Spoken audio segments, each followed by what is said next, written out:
People ask me all the time, what do I want my legacy to be? I don't care.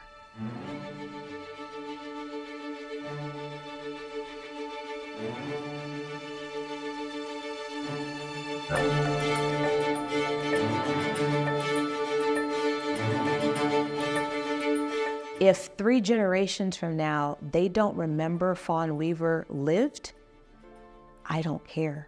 And that's the interesting thing, because I'm so passionate about cementing the legacy of Nearest Green, but I don't actually care about people remembering me. Maybe that's why I'm the steward of this story, that I was chosen to be this generation's baton holder of this story and building this brand to pass it to the next generation, is because I don't think about myself in the process at all.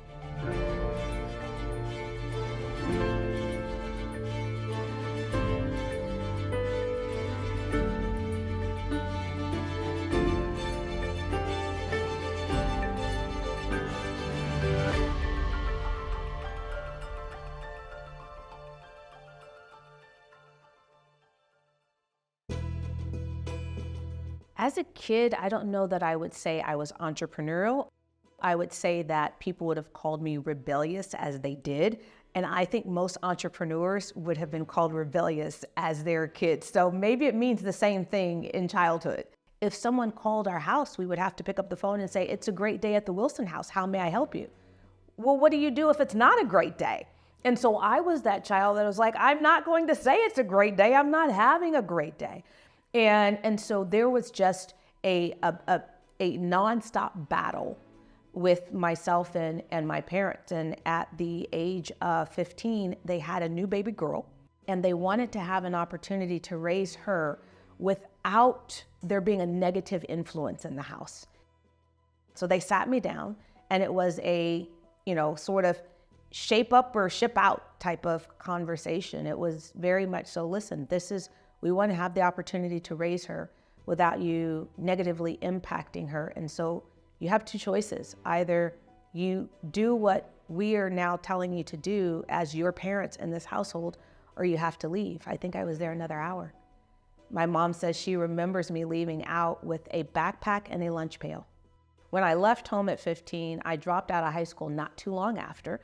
And so I found myself at a place called My Friend's Place, and it's for young people. And then the only place that had a bed for me was Children of the Night. When I turned 18, I could no longer be at Children of the Night. So they moved me to Covenant House. And so at Covenant House, every day you go out with your resume, you go out and you look for a job. It's a requirement. You either have to go to school or you have to go out and look for a job. I went out the very first day, and I came back, and we have these campfire things that you would do, and everyone around the campfire was lamenting about how hard it is to find a job, and they went out and they put out this and that and this and that. And I sat there silent because I went out and came back with 4 jobs. And I sat there and I was like, okay, I'm different. Beginning my first business at 18, I started with 2 clients, both paying me, I think, $5,000 a month. I thought I was really rich. But then you learn that your top line and your bottom line don't mirror one another if you hire a whole bunch of people. And I think I had, like, between part-time and full-time, like 10 people working with me, and I only had 2 accounts. And so it was very quickly before that ended up getting pared down to just me, right? Which is what most PR firms are when they're beginning. So now I'm finding myself on couches again. And at the age of 20, decided to try to take my life. They had to pump charcoal through my nostrils, and I will never forget the feeling of it going through cartilage in order to pull out all of the pills that I took and the alcohol. I remember sitting there and listening to the doctors talk around me, and I remember laying there and going, I have got to be here for a reason, because I've now tried to take myself out twice and have been unsuccessful both times. And so literally laying there in that hospital bed, I committed myself to figuring out, why am I here on earth? Back in June of 2016, on the cover of the New York Times International Edition, I saw this photo of this black man sitting to the right of Jack Daniel.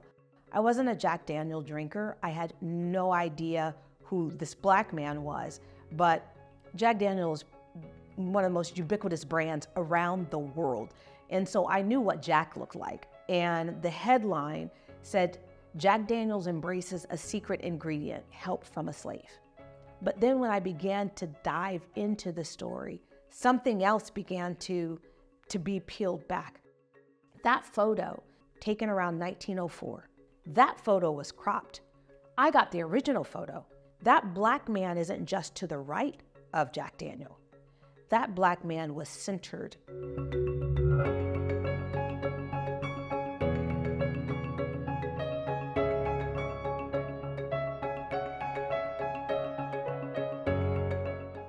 So even though we don't have a photo of Nearest Green, the person who he ceded the center position to is Nearest's son, George Green. Nearest Green was not only the teacher and mentor of a young Jack Daniel, he was the first master distiller for Jack Daniel Distillery. And Jack Daniel Distillery's original distillery number was distillery number 7. Nearest Green is the only known master distiller to ever operate at distillery number 7. I thought, if we can prove this, this changes everything. Because for African Americans for so long, the way that we have seen ourselves, or the way that we've been portrayed, is that these enslaved people came in and they were uneducated. That is not true. They were educated in their own country, in their own language. And so for my 40th birthday, I decided I wanted to go to Lynchburg, Tennessee. I want to see if what I think is true, which at the time is completely opposite of everything that was in social media, everything that was in the press at that time, was Jack is a slave owner, he stole the recipe, he hid the slave, they've tried to hide this for the last 150, 160 years, and I had a completely different theory. This is a story of love, honor, and respect, and it's an ally who wanted to make sure America could not wipe his friend away, his mentor away, this insignificant person away.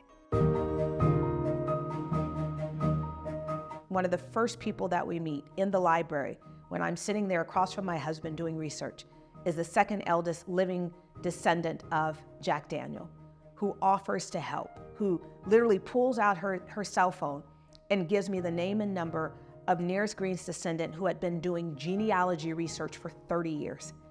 And then she said, hey, you know that book that you read called Jack Daniel's Legacy? It's his biography written in 1967, height of the civil rights era. And you had this white reporter from Alabama comes up, interviews all of the people who knew Jack best.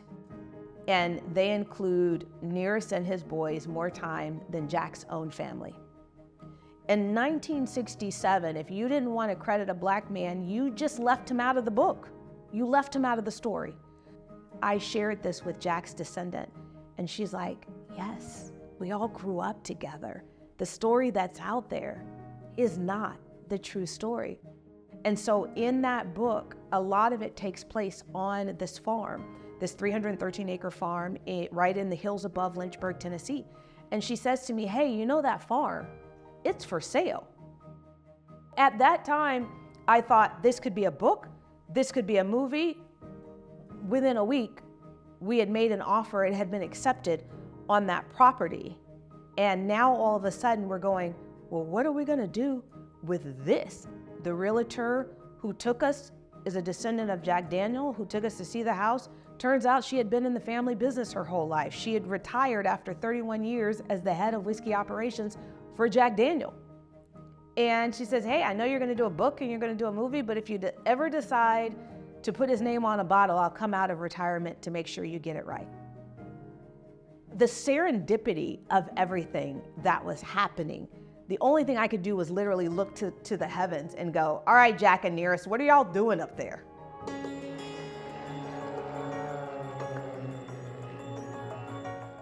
What helped me to find my purpose, or allowed me to live so that I could live in my purpose, is the same reason we are talking about Nearest Green's legacy today.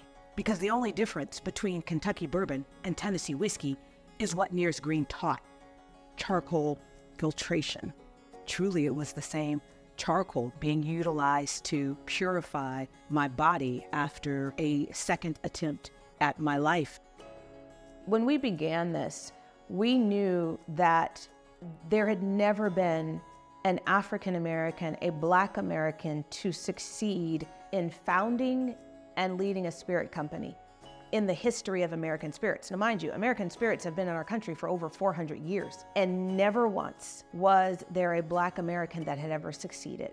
We have a lot more money these days, and so our buying power is strong. And as our buying power has gone up, we've become the face of all these brands, but we didn't own it. And so the question was, why? And I didn't have that answer, but what I knew is this industry wasn't set up for me to succeed.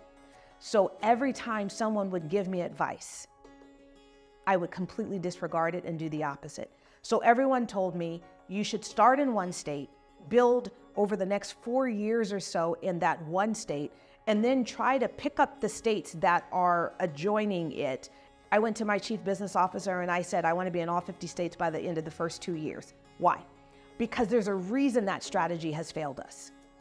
Even investors that I have brought in were like, Fawn, why would you invest so much in a distillery when none of these other bourbon brands are spending that kind of money? Put all that money into marketing. And I looked at it and said, the home place for Uncle Nearest Green Distillery is going to become the best marketing tool that we had. So I announced we're going to spend $50 million on building out a distillery. We weren't even 2 years old. People are like, this woman is crazy. Like, legitimately, this woman is crazy. She has no idea what she's doing. She's going to fail. And quite frankly, if you look at the moves I was making, I should have failed. But they were the right moves. And so we were able to transition very quickly every single time an obstacle had come our way because we owned the land, which meant we truly owned the brand. And so many of the bourbon companies that have come before us that sold, they didn't sell because those founders wanted to. They sold because they had to, because they ran out of enough money to be able to lay down enough bourbon. And for us, we began investing in assets so early, bourbon goes up. So if I put it in at $750 in the barrel and I can sell it a few years later at $1,600, guess what? I can find investors to invest in that. I can find banks to invest in that because that's real property. This land is real property. These buildings that we have built, real property.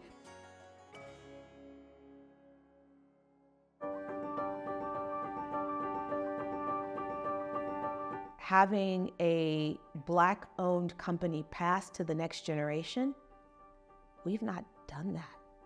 Every generation of Black Americans have started from scratch. Every single one. And now we have the opportunity to set the next generation up to not have to start from scratch.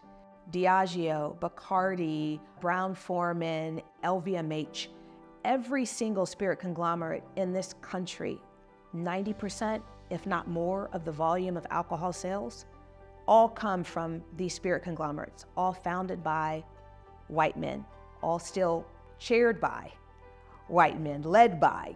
And so having the opportunity to build a spirit conglomerate, the very first ever to be built by a person who was not a white male, that can't happen with just Uncle Nearest. That has to be whiskey, there has to be cognac, there has to be tequila, there has to be vodka. And so Uncle Nearest is one pillar in this house that will pass to the next generation. This industry has an over 99% failure rate for new brands that launch. I'm one of the 1% to succeed. It would have been so easy to sell it for $1 billion and just go, I'm just gonna rest.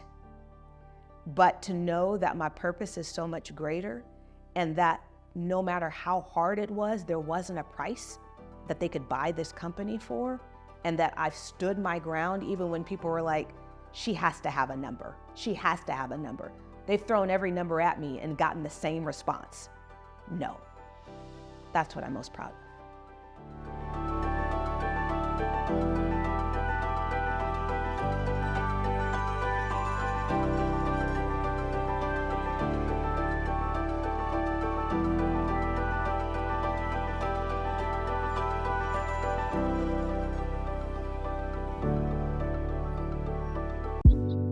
11 Madison Park has always had an incredible beverage program.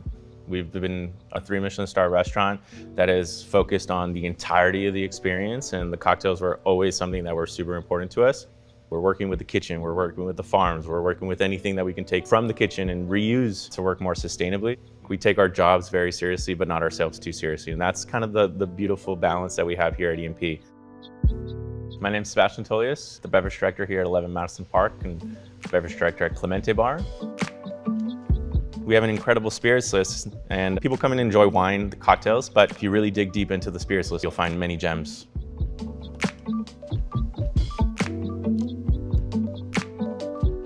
It's an incredible platform to showcase producers and spirits from all around the world that we really believe in.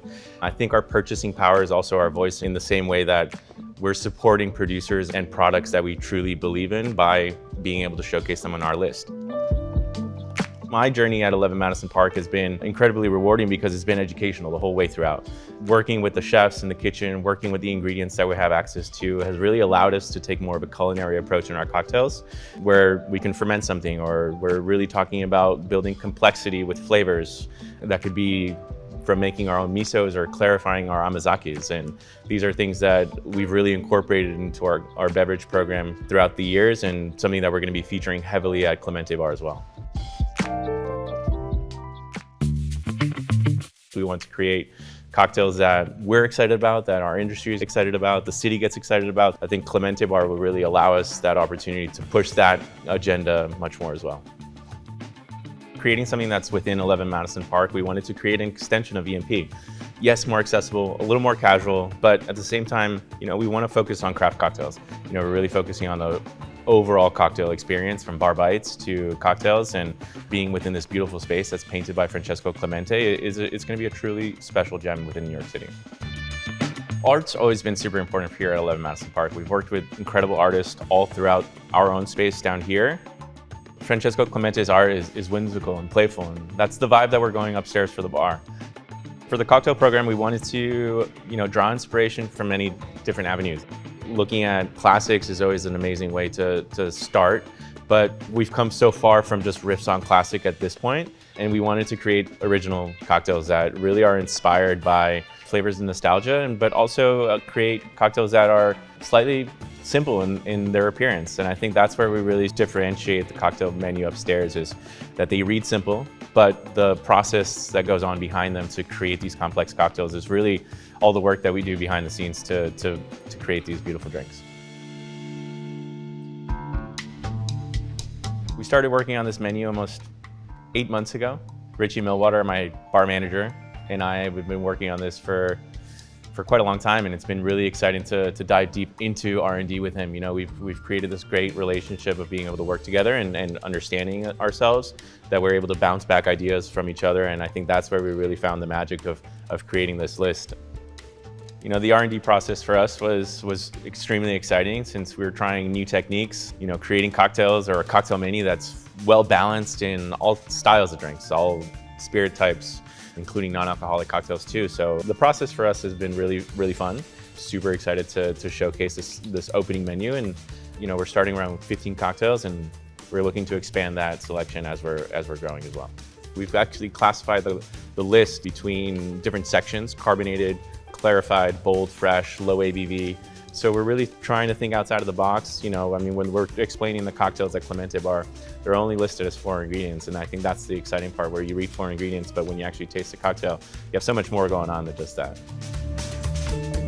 We really think about what we want to achieve before we even start picking up any bottles. I think having a plan of what direction we're going with the cocktail is more important than just start to pour ingredients into a tin or a mixing glass. The relationships that we build with farmers or purveyors or suppliers, that all really affects the way that we look at the menu and how we approach the cocktail list too. For a lot of the menu, we were inspired by a lot of nostalgic things, and this was definitely one of those cocktails that came to mind. This cocktail is called Apples to Oranges. We wanted to make a cocktail that's a little bit reminiscent of a orange creamsicle. We're playing with those spice characteristics from the tequila, but also using that coconut washed Calvados that adds that apple and that orchard flavor to all of those other citrus flavors that play well with the cocktail as well. It's a light and refreshing agave crusher for sure. For me, a cocktail is about having a good time, and it's like you can have the best drinks, the best bar food. But if we're not engaging with the guests, if we're not making genuine connections, I think that's for me a loss. And we want our guests to have a great time. And that all comes through the staff that we hire, the way that we approach the table, the way that we create these connections with them as well. It's all about hospitality in the end of the day, ensuring that we're really creating this memorable experience for the guest and creating this space that people want to come back to. This has been a project that we've been very excited about for over a year at this point. So to be at the finish line right now is really exciting.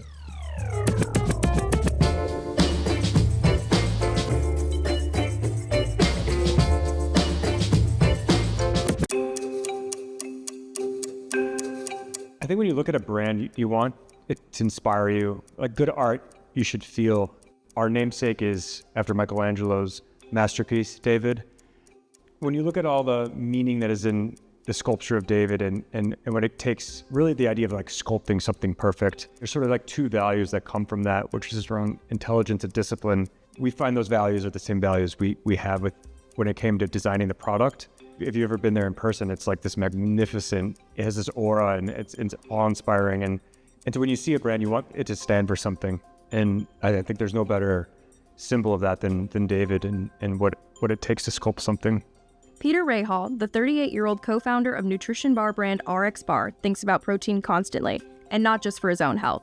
Rahal has been dreaming of creating a new bar since the day he and his co-founder Jared Smith sold RXBAR to Kellogg's for $600 million in 2017. Rahal made that dream a reality in September when he launched David, or as he calls it, the final protein bar. David claims to be the most protein-dense bar in existence and is backed by high-profile physicians Peter Attia, who is also a minority investor, and Andrew Huberman. So David is made of 28 grams of protein, 150 calories, and 0 grams of sugar. 75% of its calories coming from protein, which is the market leader. And the benefit is getting the most protein with as little of other things as possible. So it benefits a wide range of people looking for a meal replacement, people looking for a snack on the go. If you want a really efficient snack that is really value dense, the most protein possible, you can't get a better product.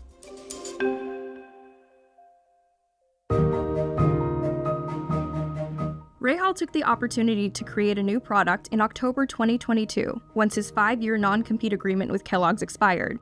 He spent a year developing David with his co-founder, Zach Rainin. Prior to David, I was running a low-carb cookie business called Raise. I met Peter through an investor who connected us.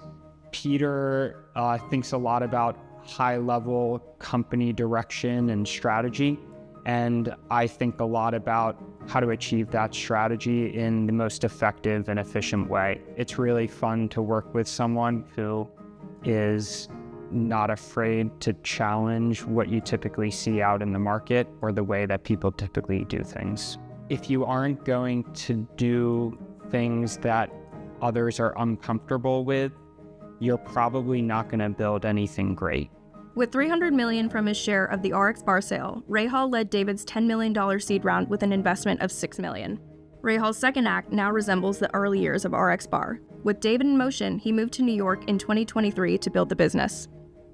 We're building this company with the same values, so we're really laser focused on the customer, the product, and if it turns out if you do those things right, everything works out. When you're a first-time entrepreneur, you cannot fail, right? And so you just overdo it. You have a tendency to overdo everything. If you get the product right and get product market fit right, your margin for error is just much larger. The protein bar industry is growing, but it's becoming murkier to define as more companies start injecting protein into pre-existing products. The world's biggest candy conglomerate, Mars, started putting protein into Snickers bars in 2023. And in 2021, General Mills created protein bars from their popular cereal brands, Cinnamon Toast Crunch and Golden Grahams. Although Kind Bars never touted itself as a protein-based snack, the company caught on to the wave, releasing its first protein-forward line of bars in 2018.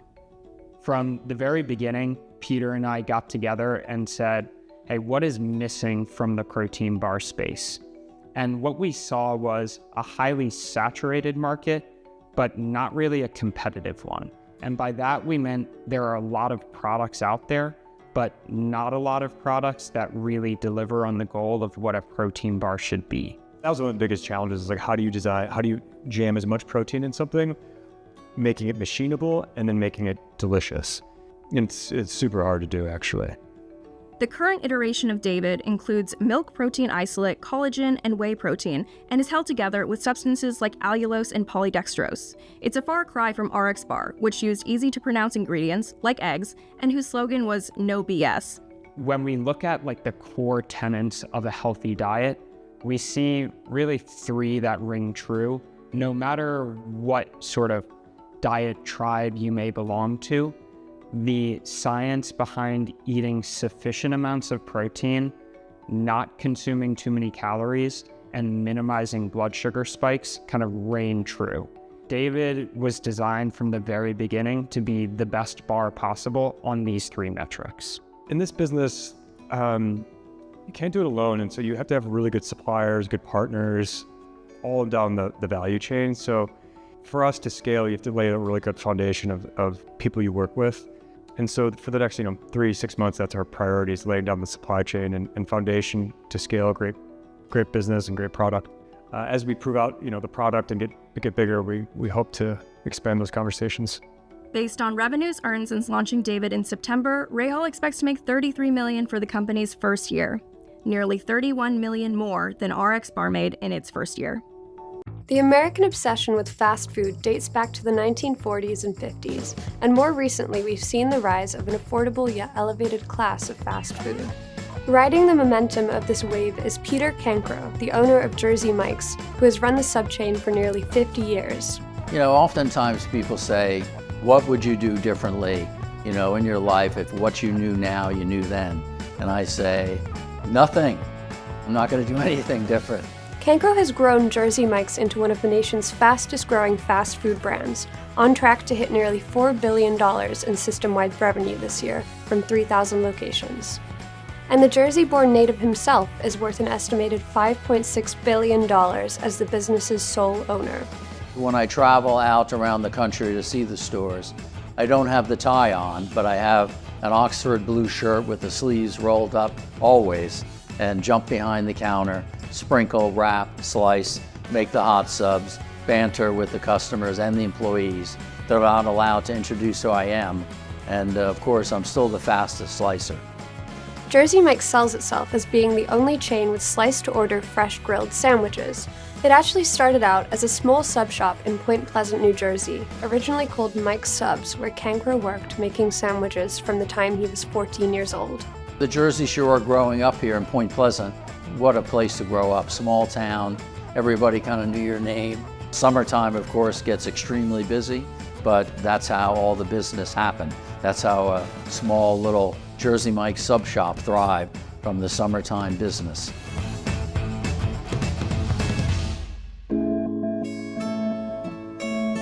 The business went up for sale when I was a senior in high school, and not for a second did I ever think about buying the business. And then one night, my mother said, Peter, I heard it was for sale. She looked at me and said, well, why don't you buy it? And I sort of laughed and went upstairs, and that's when the light bulb went off. And the next morning, got up, went out to try and raise the capital. Called up my youth football coach, Rod Smith, who was a banker, and he said, I think that we can do something, and he did. So we purchased a store for $125,000, which today's dollars is about $750,000. And he always said, why did you lend so much money to such a young kid? And no lie, he said, I knew Peter could get the ball across the goal line. It was something that I really wanted to do, and gave up the college career of studying law, political science at North Carolina, Chapel Hill. At that age, you don't think that you can fail. Soon, the loan was paid back, and Mike's Subs was selling around $1 million worth of sandwiches a year, the equivalent of nearly $7 million a year today. So after taking over, it was 1975, and we just ran that one business for so many years. It was one of the largest volume shops in the nation, in the world, if you will. We were doing about $130,000 in gross sales per week in today's dollars. So we went from Mike's Subs to Jersey Mike's in 1987. Mike's was a little bit too generic, we thought, and Jersey is really where the product is from. Are you an authentic Jersey sub? It's kind of the state sandwich, if you will. So we started franchising in 1987 and really grew, and everybody wanted to come in. We didn't really try and market it to sell, it just people found out that we were growing. And we grew pretty well around Ocean and Monmouth County. Most major fast food chains operate on a franchise model, which allows them to expand quickly and cheaply. To own a Jersey Mike's, local operators pay an initial fee of $18,500, put up around $500,000 to open a new store, and then pay an ongoing royalty of 6.5% of sales to license the brand. And then in 1991, we were so committed to just spending everything that came in on marketing, on growth, on helping owners succeed, that all of a sudden the banking market fell out in the Northeast. One of the worst recessions for our company, for me, still today.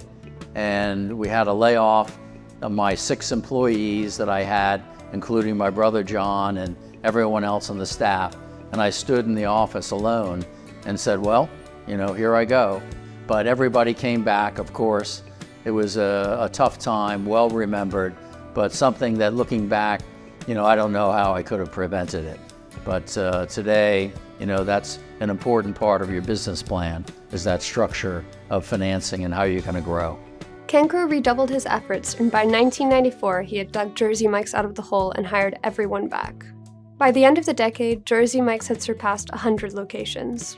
It's funny, as we grew out of the state of New Jersey, no one knew who we were north of LA or in Seattle or in Ohio. But when we opened up, and we opened 1 store or 2 stores, we would always win the Reader's Choice Award from local people saying that we had the best sub. Their sales per store are astronomically higher than all of the other sandwich sector peers. Over the past 5 years, Jersey Mike's has averaged annual sales growth of 20.2% according to food service consulting firm Technomic, with revenue jumping from $1.3 billion in 2019 to $3.3 billion in 2023. They've nearly doubled their number of stores since 2019 and are now opening around 300 stores a year, everywhere from Alaska to Hawaii. That kind of growth is unbelievable in the saturated United States sandwich market. It's unbelievable. And yet, as they grow, they open locations strategically. They have not overexpanded. Even now, at this point, they only have about 3,342 units in the United States.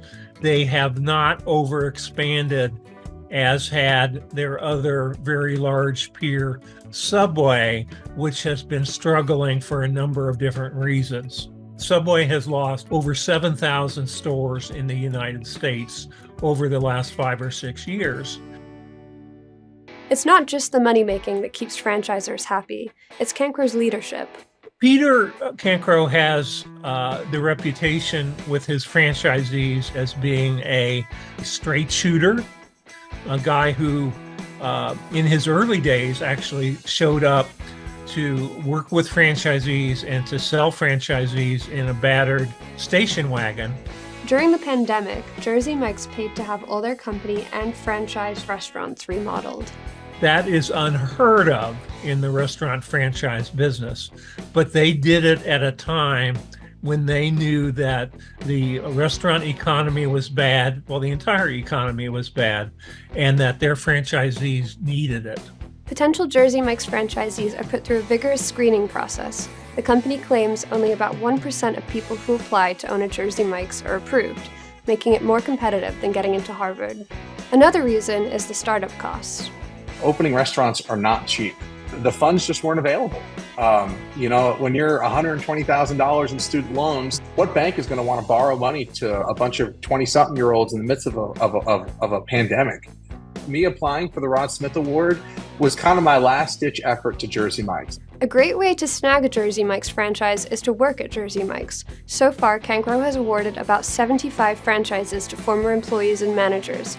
He even co-signs these stores' leases and lends the lucky new franchisees money to cover startup costs. I always love kind of asking them who wants to get their own store because of our program, the Rod Smith sponsorship program. We're trying to get as many that never would have dreamed about having their own business into their own business. And that is really one of the things that, I take great pride and admiration for these young people and what they're doing. One of the key things too with the young people getting involved is that the landlords today won't take them, they don't have enough capital. So our company guarantees the lease for them, loans the money, and of course they pay it back over a 7 or a 10-year payout. But it establishes them as their own business, their entrepreneur. And it's really just so great to see and to watch. It's not just employees the company looks to help. Cancro looks for franchisees who are willing to get their hands dirty and buy wholeheartedly into the company's culture, which includes a focus on community and charitable giving. When I was in high school, I watched Bob Hoffman of Hoffman's Ice Cream and Jack Baker of the Lobster Shanty give to the community, to the first aid. So when seeing that in high school, so when I took over senior year at 17, I said, this is what we're gonna do. So that's where it comes from, that giving. We're always giving to wherever our heart is drawn. That's where we go. And it's not planned. I come across different charities and we decide, you know what, let's do it. And I love that part of the business, and the owners are always all in with that as well. You don't buy a Jersey Mike's, you're awarded the Jersey Mike's. And when you put this logo on, there's a lot of weight to this. When you put this logo on, you represent a brand that has spent since 1956 giving back, putting their money where their mouth is. And then in addition to that, making a great product with it. I don't know if there's any other business out there that does the giving back just at the scale that we do as a company. And our giving day in March of every year, all owners put up all of their sales for the day. And last year we raised over 25 million in one day. So that's a big part of our origin. Cancro is engaged in an aggressive marketing push, spending nearly $600 million over the past 3 years on marketing such as TV spots featuring fellow Jersey Shore native Danny DeVito, who debuted as Jersey Mike's first celebrity spokesperson in 2022. We have never done that in the history of our company. Just felt that let's just keep talking about our product, talking about our people, talk about our restaurants. But I considered it. They brought in Danny DeVito, and we met, and I knew right away that it was the right move. He grew up in Asbury Park, New Jersey, the Jersey Shore, very close to Point Pleasant, and we just sort of hit it off right from the beginning. But if you watch Danny on the commercials, he comes across very real, genuine, and heartfelt. It was incredible how it really helped our momentum as a company. People sort of laughed along with us and just sort of smiled, and it really, really was effective, for our brand to grow. Cancro is seizing that momentum, with plans to open another 5,000 stores in the next 5 years and 300 in Canada in the next decade. I think at 17, I didn't think it could grow to this point, but always aggressive and going after it, and what I was taught from my coaches as a youth, playing football, basketball, baseball, that helped rear me up and kind of tell myself that there's nothing you can't do.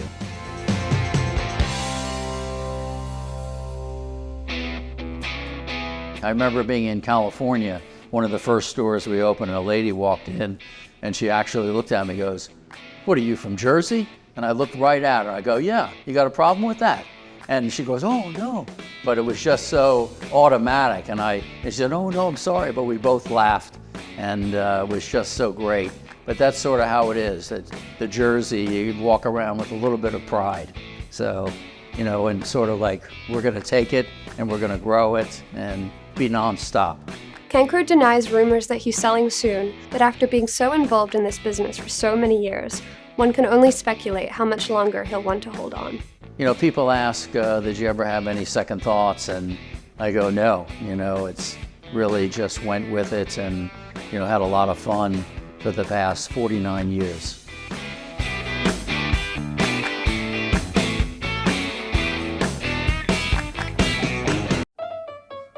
I've heard it said that it's kind of a cafe culture. In a lot of ways, it's very European, the city, and people spend their time at a much slower pace in New Orleans. And I think that lends itself to the things that we're known for. So food, slow-paced meals, to cocktails that are reminiscent of things in Spain, in the Caribbean, and also places in Europe. And obviously music, which is a fundamental kind of glue that holds our entire culture together. We, as a city, are a melting pot in a lot of ways, not just the people, but also like the things that are in the foods, in the music, and in the drinks.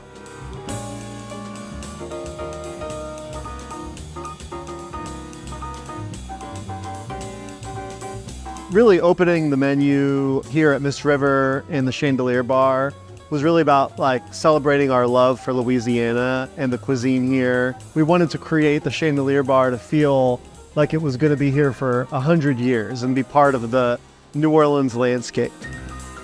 When I came here 4 years ago, the building was just a structure, right? Everything had been taken out, and had a lot of chance to really concept and creatively think, what statements did we want to make as we opened the first 4 seasons in New Orleans?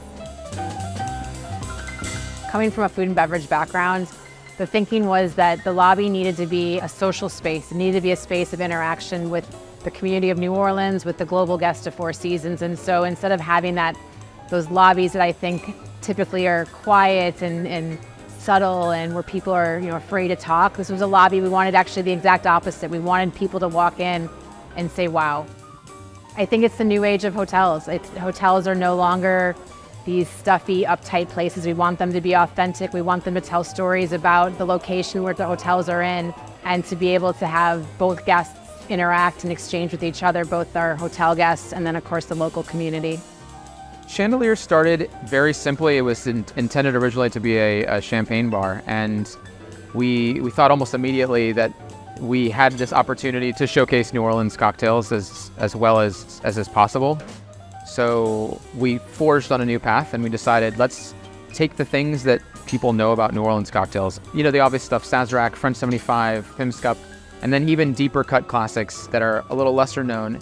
And how do we build that in a way where it's the best possible ingredients you can get? If we take ownership of, this legacy of the city and a responsibility to kind of carry it forward. We're building on generations and generations before us, and being as respectful as possible to all of those who did what they did so that any of this is possible. We want to complement what happens here in the city, and we look up to places like Café du Monde and Brennan's and Galatoire's. Those are places that my wife and I and our friends go to and have a great time at. All we want to do is just be a good neighbor and be able to give our take on a dish that we've fallen in love with because of places like that exist.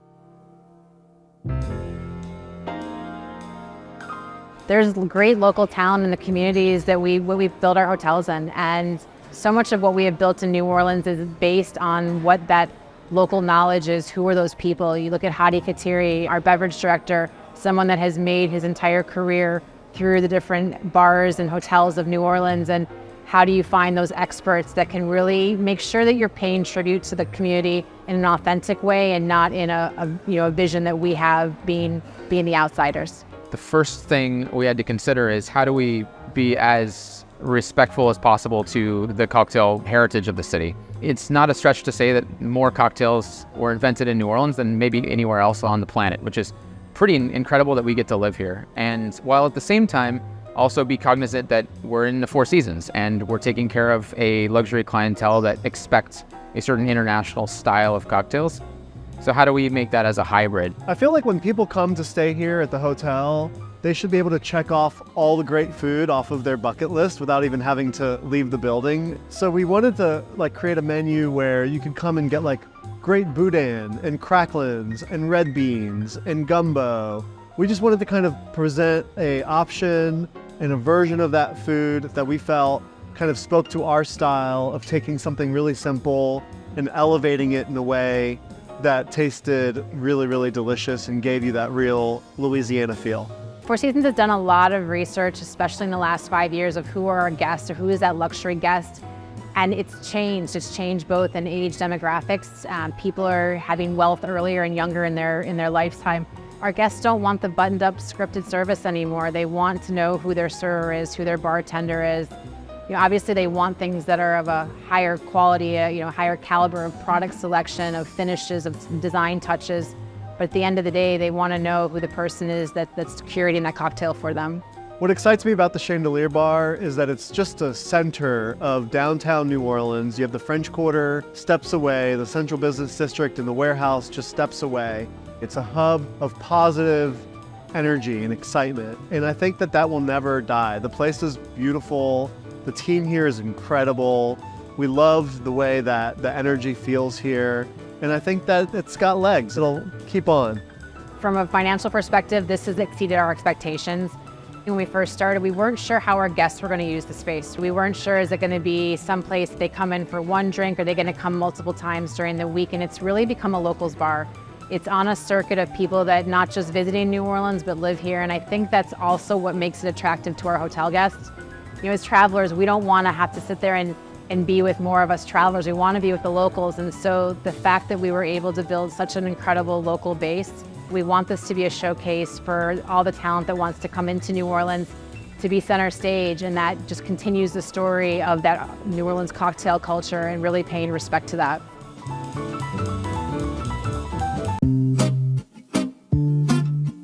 Behind every great story of business success, there is one person, one supporter, mentor, investor, or even customer, without whom that success story might not exist. Bill Gates has Warren Buffett. Warren Buffett had a legendary investor, Benjamin Graham. And Michael Mina has George Marone. Michael fell in love with cooking as a teenager growing up in Washington State. And after convincing his skeptical parents that his future was in fact in food, he enrolled in the Culinary Institute of America to perfect his craft. It was while he was a culinary student that he wound up in George's kitchen. George became not just Michael's boss, but a collaborator and partner. Today, Michael has Michelin stars, James Beard Awards, and more than 30 restaurants to his name. But he says none of this would have happened had he not cooked for George all those years ago.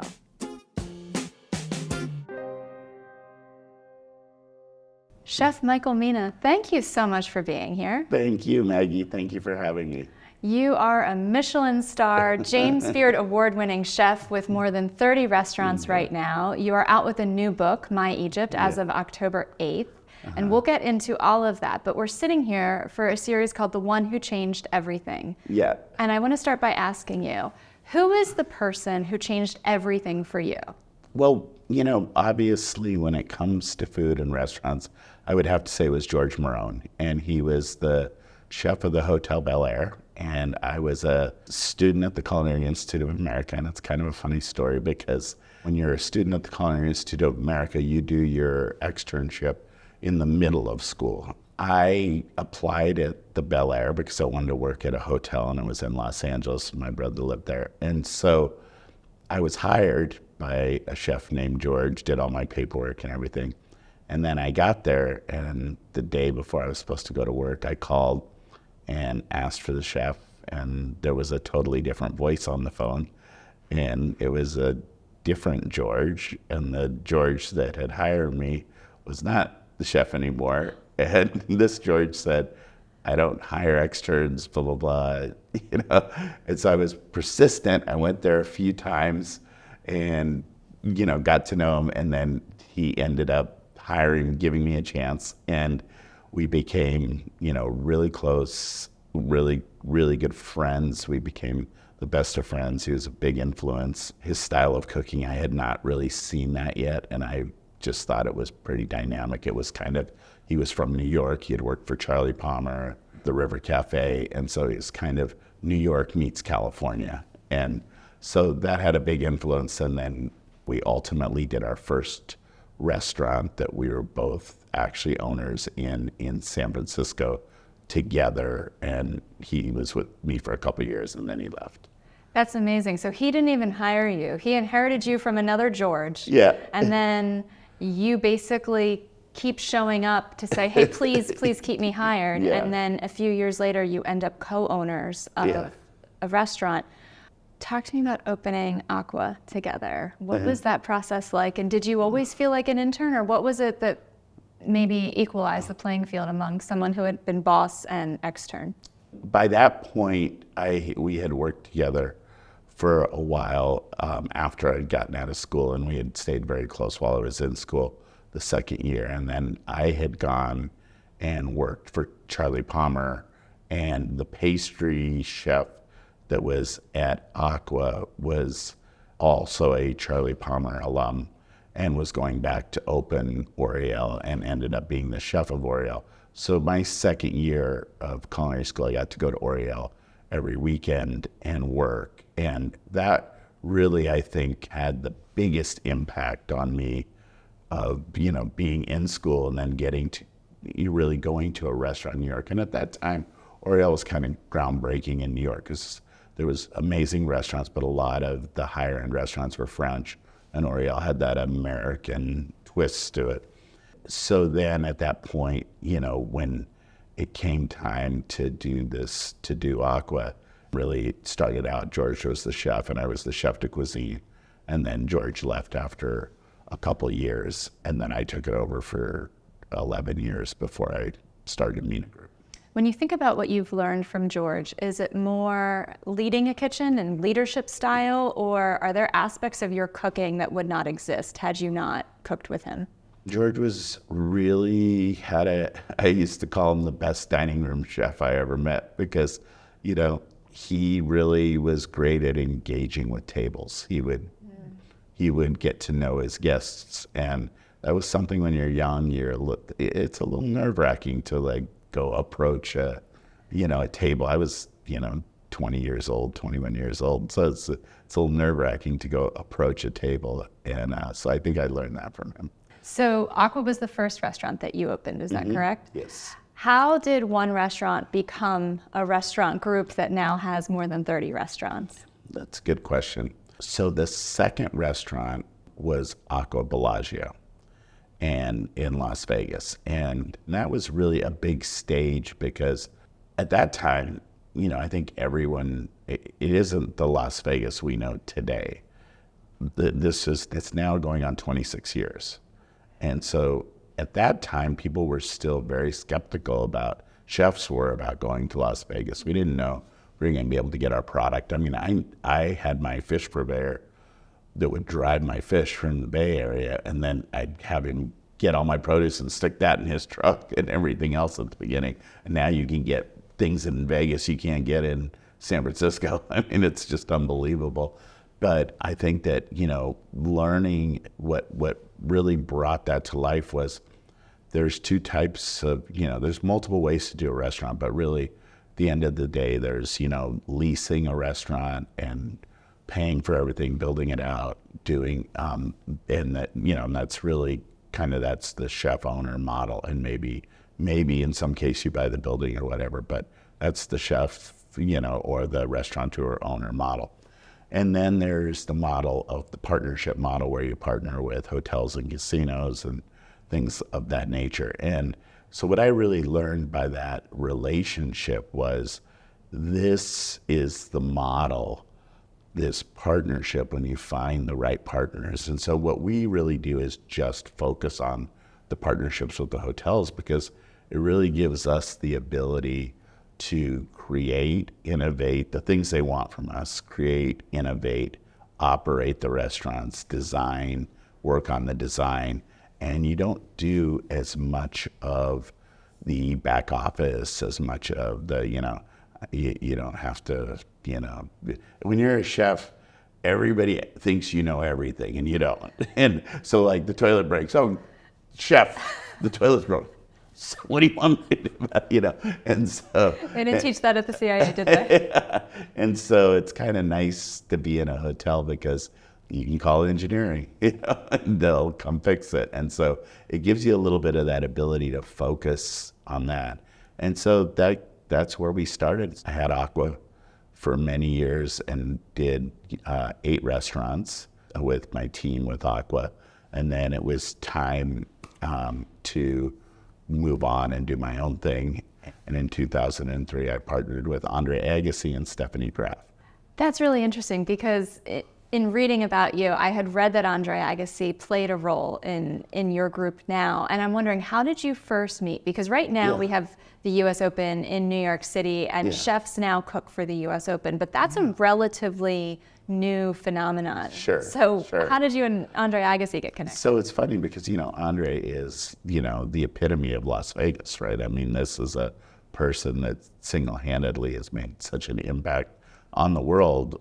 Dr. Stedman, who does he's an extremely well-known doctor for knees and hips and things of that nature. He would come to my restaurant a lot when he was in San Francisco and was a friend, and he called me up and he said, hey, I'm going to bring Andre Agassi and Stephanie Graf in tonight for dinner. And I was like, yes, I've never met, he's like one of the people I've always wanted to meet because of the Las Vegas connection, and I hadn't met him. He brought him in for dinner, and I think we ended up sitting at the table till almost 1:30 in the morning talking about food.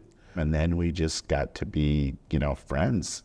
And he kind of knew a little bit about what I was going through and that I was going to start something on my own. And he always told me, if you start something on your own, call me. And so the joke always was, I'd tell him, because I wrote a list of people and that I was going to call to, to help me start the business. And when I went to Andre said, you don't need to go to anybody else. I'll just do the whole thing. And he's like, you came to me first. I said, yeah, I did it in alphabetical order and you were AA. But no, I couldn't have dreamed of having a better partner. Do you think you would have this many restaurants? No. Oh, God, no. Oh, no. No, not even close. I mean, one owned restaurant is it's real. It's stressful and it's a lot of work. Does the hotel partnership ever interfere with recipe creation? Do you ever have anyone from that side say, oh, I think that flavor combination is a little too risky right now, or? Not really. I mean, again, I think you pick your partners and your partners pick you. And I think that probably maybe earlier on there was a little bit more of that, but I think one of the few luxuries of getting old is they're coming to you, I think, for a lot of your signatures and things of that nature, and so you have a good amount of freedom. And honestly, I'm like, I don't have an issue with that. I'm not the person because that's how we do it as a team right now anyhow. I mean, I have great chefs in our company and we love to work together. I mean, we built a whole platform called Recipe Exchange where we could exchange recipes, work on dishes together, everything else. It doesn't need to be about one person.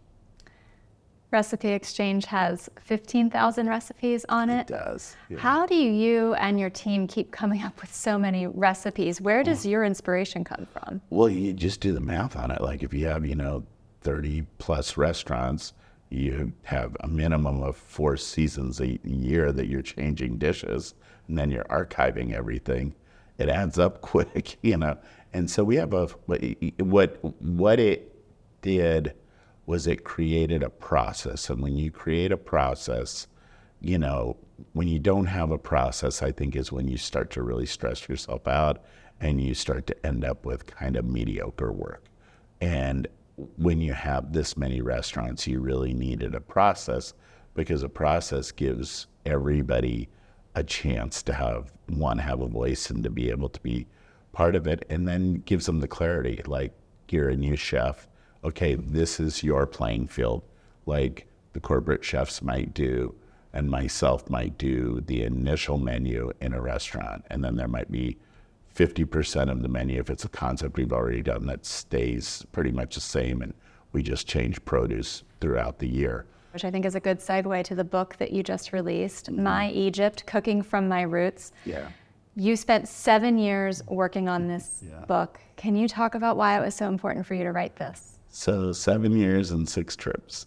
And it was really important because, number one, I think that I could ask 20 people that don't have ties to Egypt about Egyptian food, and you'd get 20 different answers. And like most cuisines, right, there's a lot of history that goes into what cuisine is. So the reason it's called My Egypt is because I am by far not the authority on Egyptian cooking. Didn't set out to write that book and say, I'm the authority, this is what we do. It's my journey, and my journey for many years, most people don't even know that I'm from Egypt, and I wanted it to be right on the cover of this is my journey. So I grew up in a town that was, 8,000 people in the center of Washington State, and then there was like 5,000 people at the university, but the real people that I grew up with were the people, in the town. And it was the second largest rodeo in the nation, to tell you a little bit about the demographic, and I was Egyptian. And also at that point, Michael is my middle name, but I still used my first name, which was Ashraf. And so, I wouldn't trade it for anything in the world, because you have to learn as a child, you have to, it's hard to be very different than everybody else.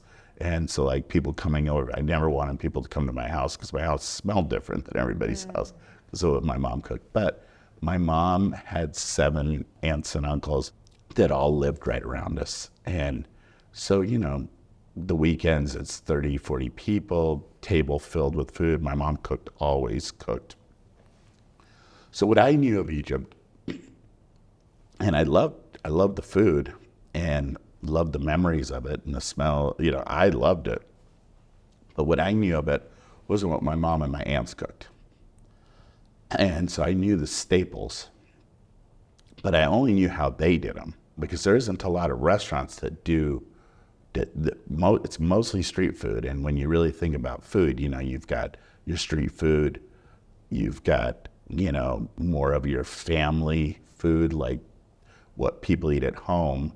And then for a cuisine to start to really get into the public eye, a lot of times you need like chefs or people like Michael Salmanov, or, and you start to see like Israeli food, Lebanese food.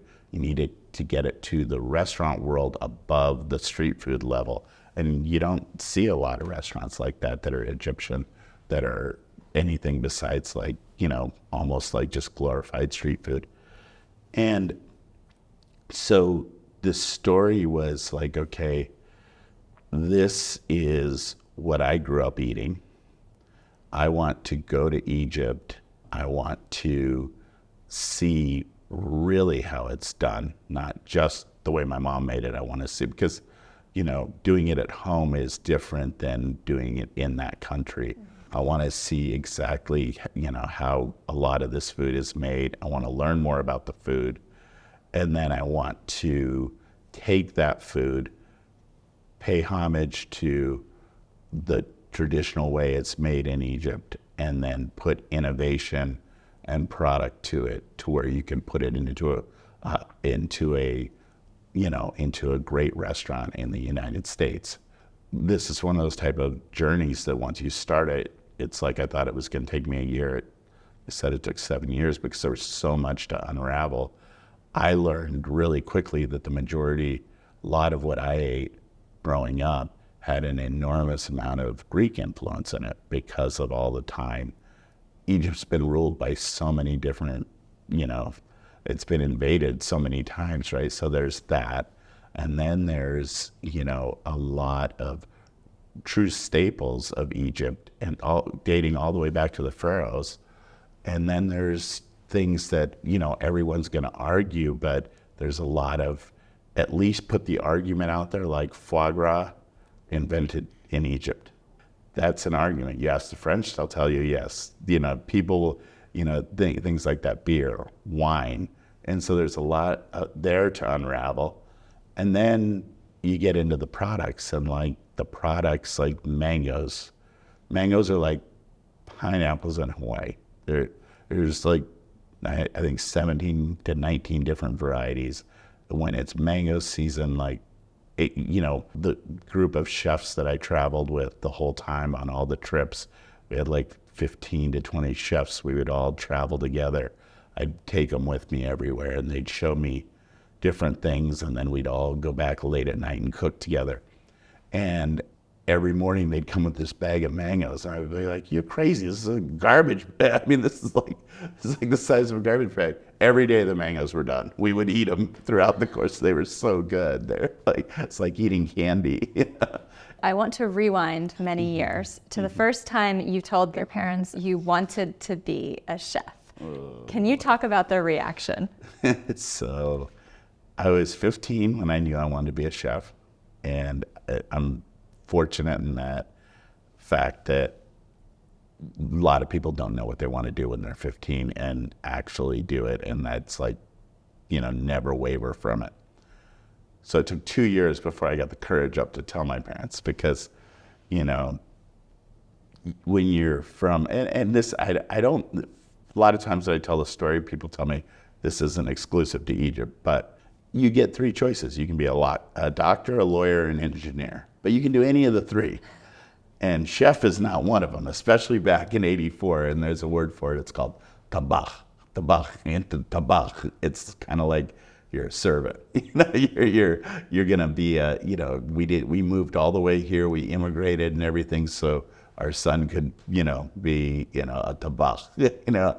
And so my mom was on the ground, you know, praying and the whole 9 yards. My father is, who is an amazing, I got great parents. My father never, ever really ever yelled at us or anything. It's like probably one of the first times he really yelled at me. And so it was, it took a minute to convince them.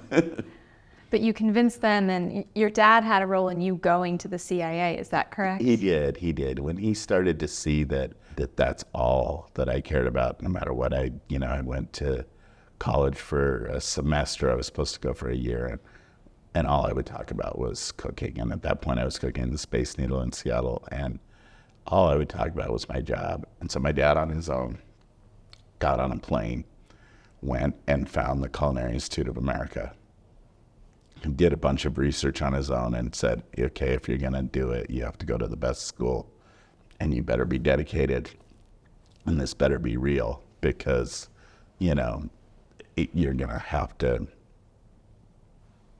stick to it. What do they say about your career now? It was their idea. As you look back at your career, let's go back to George Marone. Where do you think you would be had you not had that externship with him? I don't know. I mean, I am motivated, I am dedicated, so I don't know. It's hard to answer that question. I think everything happens for a reason. I think that I know I still would have worked very hard. I know I still would have, done the same, I would have put the same effort. Maybe I might have put even more effort into it because it might have been a bumpier road. I don't know. It's a tough question, because the most honest answer is I just don't know, because I would not have changed my dedication to my craft and to what I'm doing. I love being in the restaurant. I love opening the restaurants. I love that piece of like watching the team when they click, when they're like, all of them, are like kind of deer in headlights at the beginning when you're in the room and everyone's, going through the training, and it all sounds great until it's like, what did the Mike Tyson say? Everything's great until you get punched in the mouth, right, or whatever, until you've got 200 people in the dining room, and then like it all has to come to life. But then at like 3 or 4 days into it, watching that shift and then being in the restaurant, that's what I love. And so I would be doing that for sure. That piece would have never changed, because that's the piece I love about it, is being in the restaurant. So I don't know, would I have this many restaurants? Would I have one restaurant? I'm not sure. Have you stayed in touch with him, or does he know? George? Oh, yeah. Does he know the impact he's had on your career? Oh, of course. Oh, he calls himself the trunk, and we're branches. Yeah, George is not afraid to give himself credit, trust me. Do you think you've been the one for any of your underlings? Everybody always asks or wants to put you in this box when you have this many restaurants and this many people that have come through your restaurants and gone on to do amazing things. People want to put you in this box as you're everyone's mentor. And I'm not a buyer in that for me, because I did it when I was young, and I would say we did it as like, it's always been a team. It's always been like, I'm learning from them, they're learning things from me and from our group, and you put it all together and you come up with, this is what we do as a group. Now, people come through and they definitely take things from that, but that doesn't mean I'm their mentor. And I'm not that big on that word, in all honesty, for me. I just am not. I think that I've worked with people that have gone on to do phenomenal things, like unbelievable, and I'm just glad that they worked with us. But I learned from them, they learned from me, and they learned from us and everything else. I still talk to people all the time, give anybody, they don't have to work for us, even other people, that are in the industry that are expanding or whatever, call me all the time and I'll give them advice. Doesn't mean I'm their mentor. No, but you'd be surprised. We've interviewed some folks for this series who have referenced a passing conversation with someone that really, they say, changed the course of their career. So you might not even know that you've been the one who's changed something for everyone else. Michael, Mina, thank you so much for joining us. Thank you. Thank you for having me.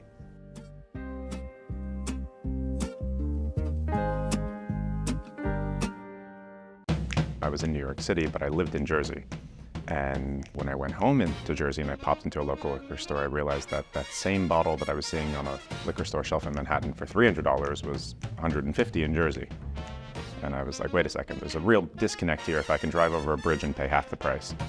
Whiskey and alcohol distribution in general is really, really siloed, state by state, country by country, and there's no transparency in the market to figure out what you should be paying, what the real market price is, and what other people are willing to pay for bottles that they can't get their hands on. So Baxus really came to be as a way to bridge that gap, to create transparency in the market and access so people anywhere in the world could buy and trade bottles that they might not have readily available to them. Baxus is a secure vaulting platform and marketplace. And so what that means is people send us their personal collections. And these are bottles that could be new releases, and these are bottles that in some cases are from the 1800s and early 1900s. We provide temperature-controlled insured storage and vaulting solutions. And then those bottles go into their account. So users access a dashboard where they can see the bottles that they have in their account, interesting information about the bottles, historical information. And then the most important part for a lot of them is that they can actually track the prices. And so we provide all of the auction data, secondary pricing data that we can gather in a chart for them to track the values and then allow them to list their bottles for sale directly. What we found, and kind of our little joke, but our real growth hack is not going to the whiskey collectors, but we go to their significant others and we're like, hey, so what if you could get free storage and insurance for all of the stuff taking up your house? And 2 days later, we get a call, my wife would like these 300 bottles out of my house by tomorrow. For anyone looking for, a growth hack in the collectible space, let me tell you, go to the spouses, not the collectors. One of the issues with auction houses, which I've used in the past, is you'll send in your bottles, it'll take a couple of weeks, then they run the auction for a couple of weeks, then it takes them a couple of weeks to collect the funds, and by the time they're done with everything, it's 2-3 months between when you sent in your bottle and when you get paid.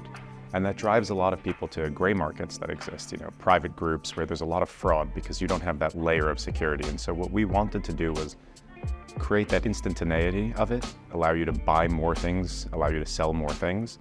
We do a 360-degree scan of every bottle at Baxus, and the reason for this is multifold. One is the authentication process and being able to run computer vision models to double check on the authenticity. But the other one is that when you're buying something rare and collectible, the condition matters. Trading cards get sent to PSA or CGC for grading. That doesn't exist for whiskey. So I want to make sure, is the label in pristine condition? Is it ripped? Is the tack strip torn? How does the liquid look inside? And so all of that is really important to the buyer. And even when you're using websites or liquor store websites, they're usually using stock images. And so you don't know if you're getting the exact bottle that they're telling you about. Sometimes they might even get the addition or something wrong because the store owner doesn't know. And most brands actually reuse UPC codes. So you'll actually scan a barcode and it'll come up as the exact same as last year's edition. They don't change it for year to year. So a guy who works in the store doesn't even know. we first launched, NFTs were at their absolute height. So people are talking Bored Apes and JPEGs and all that. And we're like, guys, this is great technology, but like you're missing what it can be used for. What was really important for us with Baxus was building both for the future, as well as the interoperability that blockchain provided and the security. So when you trade someone a token, they own that bottle now and they can redeem and ship that bottle. And if you're a blockchain user, if you're in Web3, if you understand it, there are so many things you can do. The other day, somebody traded a bottle of whiskey that was stored in Baxus's vault, because they're all tokenized, for a Magic the Gathering card that was tokenized in somebody else's vault. That's what this unlocks, is that in the future, all of these different blockchain protocols can now fit in with your whiskey collection. No one cares about what web services platform Netflix is hosted on. They care that they can click a button and watch a movie. Our users are not going to care how we build it, they just care that it works. Our core user, the people that we really wanted to appeal to, was whiskey lovers, was collectors, and not just whiskey, but spirits and wine in general. And so we need to bring it to where they were at. And for most of them, they're familiar and they're comfortable with a website. They can log in with an email, they can pay with a credit card. And so all of those are things that we put really at the forefront of Baxus. You can use crypto if you want to, but you don't have to know anything about it. I had built and run small businesses that I had built up, but it's very different than trying to build a venture-grade enterprise. So it was tough at the beginning to get kind of that interest, I would say, even from like VCs, where like they understood the idea of like what they're calling real-world assets or RWAs, but they didn't know much about the whiskey markets or the spirits markets or the wine market and understand how large they were. We kind of had this opportunity to try and fail a lot, at a small scale, leading into the end of 2022 when FTX collapsed, and we were like, no, we're like heads down focused on building for the whiskey community, building for the spirits community. And so that bear market didn't really affect us. If anything, it made us stronger, because when it started to ease up, people are like, wait, these guys are still around. 2023, when we launched the marketplace, we started to get that momentum. We expected people would send in a couple of bottles here and there, but we started to get real collections. We had a substantial amount of trading going on. Whiskey collectors were raving about the platform because they're like, wait, these are bottles I've been looking for. It's an ability for me to sell. And that really took off and caught some VC attention. And so we ended up raising our seed round and really just been scaling ever since. The nice thing about SaaS companies is, as long as you have a computer and an internet connection, you can run your company. For us, we need physical space to store the bottles. So we are opening actually our second vault now in Jersey. We're going to be opening a couple more in the US at the end of this year, and then one overseas, our first overseas vault, and scaling both the physical infrastructure globally to add more users, as well as the engineering support on the back end to be able to really deliver features and products to those users. There's this disconnect between brands and consumers. A distillery will sell their bottles to a distributor who sells their bottles to a liquor store who sells their bottles to you, who sells the bottles to me, who sells the bottles to someone else. And so by the time it gets to the end consumer, the brand has no idea who their biggest fans actually are. We can say there is an account that has 50 of your bottles. And so being able to connect and show brands, first of all, here's how you can really connect with your consumers, which we've already done with a couple of brands, and they've loved it because we did a private barrel pick down at Wild Turkey. And so we went into the database and we found the two largest collectors of single barrel Russell's Reserves, like Wild Turkey's product. And we brought two users down who have each of them over 50 or 60 bottles of like single barrel Russell's Reserve. And they had never met anyone from the brand. They loved the product, they loved the brand, and they got to pick that barrel with us themselves, with Bruce Russell, and like they were huge fans before, but now they're lifelong fans. And that's really special also because there is such a social and a nostalgia element tied into whiskey and into spirits. It's what did you see your dad drinking? What did you see your grandfather drinking? What was your mother drinking? And so that kind of shapes the way that people perceive alcohol. And so building those like real connections and not just making people think of them as large companies is really cool and really special, because the people who work in the distilleries and in the brands really care. They're really passionate. What's cool about the blockchain element is because each of the bottles is scanned, and this was something else that really motivated me, and it lives permanently on the blockchain. We now have this digital encyclopedia and this digital archive, because the thing about whiskey is it's so finite. So a single barrel, an old release, once they're gone, they're gone. They're gone from the face of the earth. They can never recreate the 1976 Jack Daniels, which might have just been to most people a regular Jack Daniels in the 70s, but now sells for hundreds, if not thousands of dollars, because there are just so few of them left, and the whiskey is genuinely different. And so, yes, it's sad to see them go, but it's also great knowing that they're actually getting consumed, because as a whiskey lover, like I want to sit around with my friends and my family and enjoy like a little piece of history, and so it makes me happy knowing that somebody's doing that, but it makes me happier knowing that even if those bottles vanish off the face of the earth, that there will be a permanent digital archive so that if somebody does stumble across one of these bottles and 50 or 100 years from now, all of the information that they'll need will be stored on-chain because of Baxus.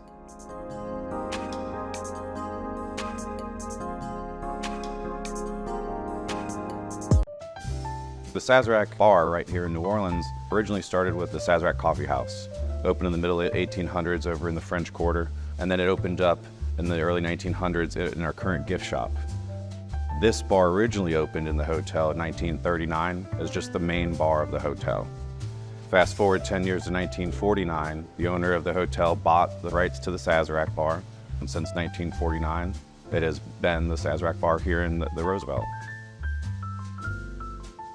The second you walk in, you know, you're just shown this beautiful space that's all made from one African walnut tree, whether it's the side of the walls or the bar top. Then you have the murals to see. Paul Nines, a famous painter here in town, painted them. These are the original murals that opened in 1939.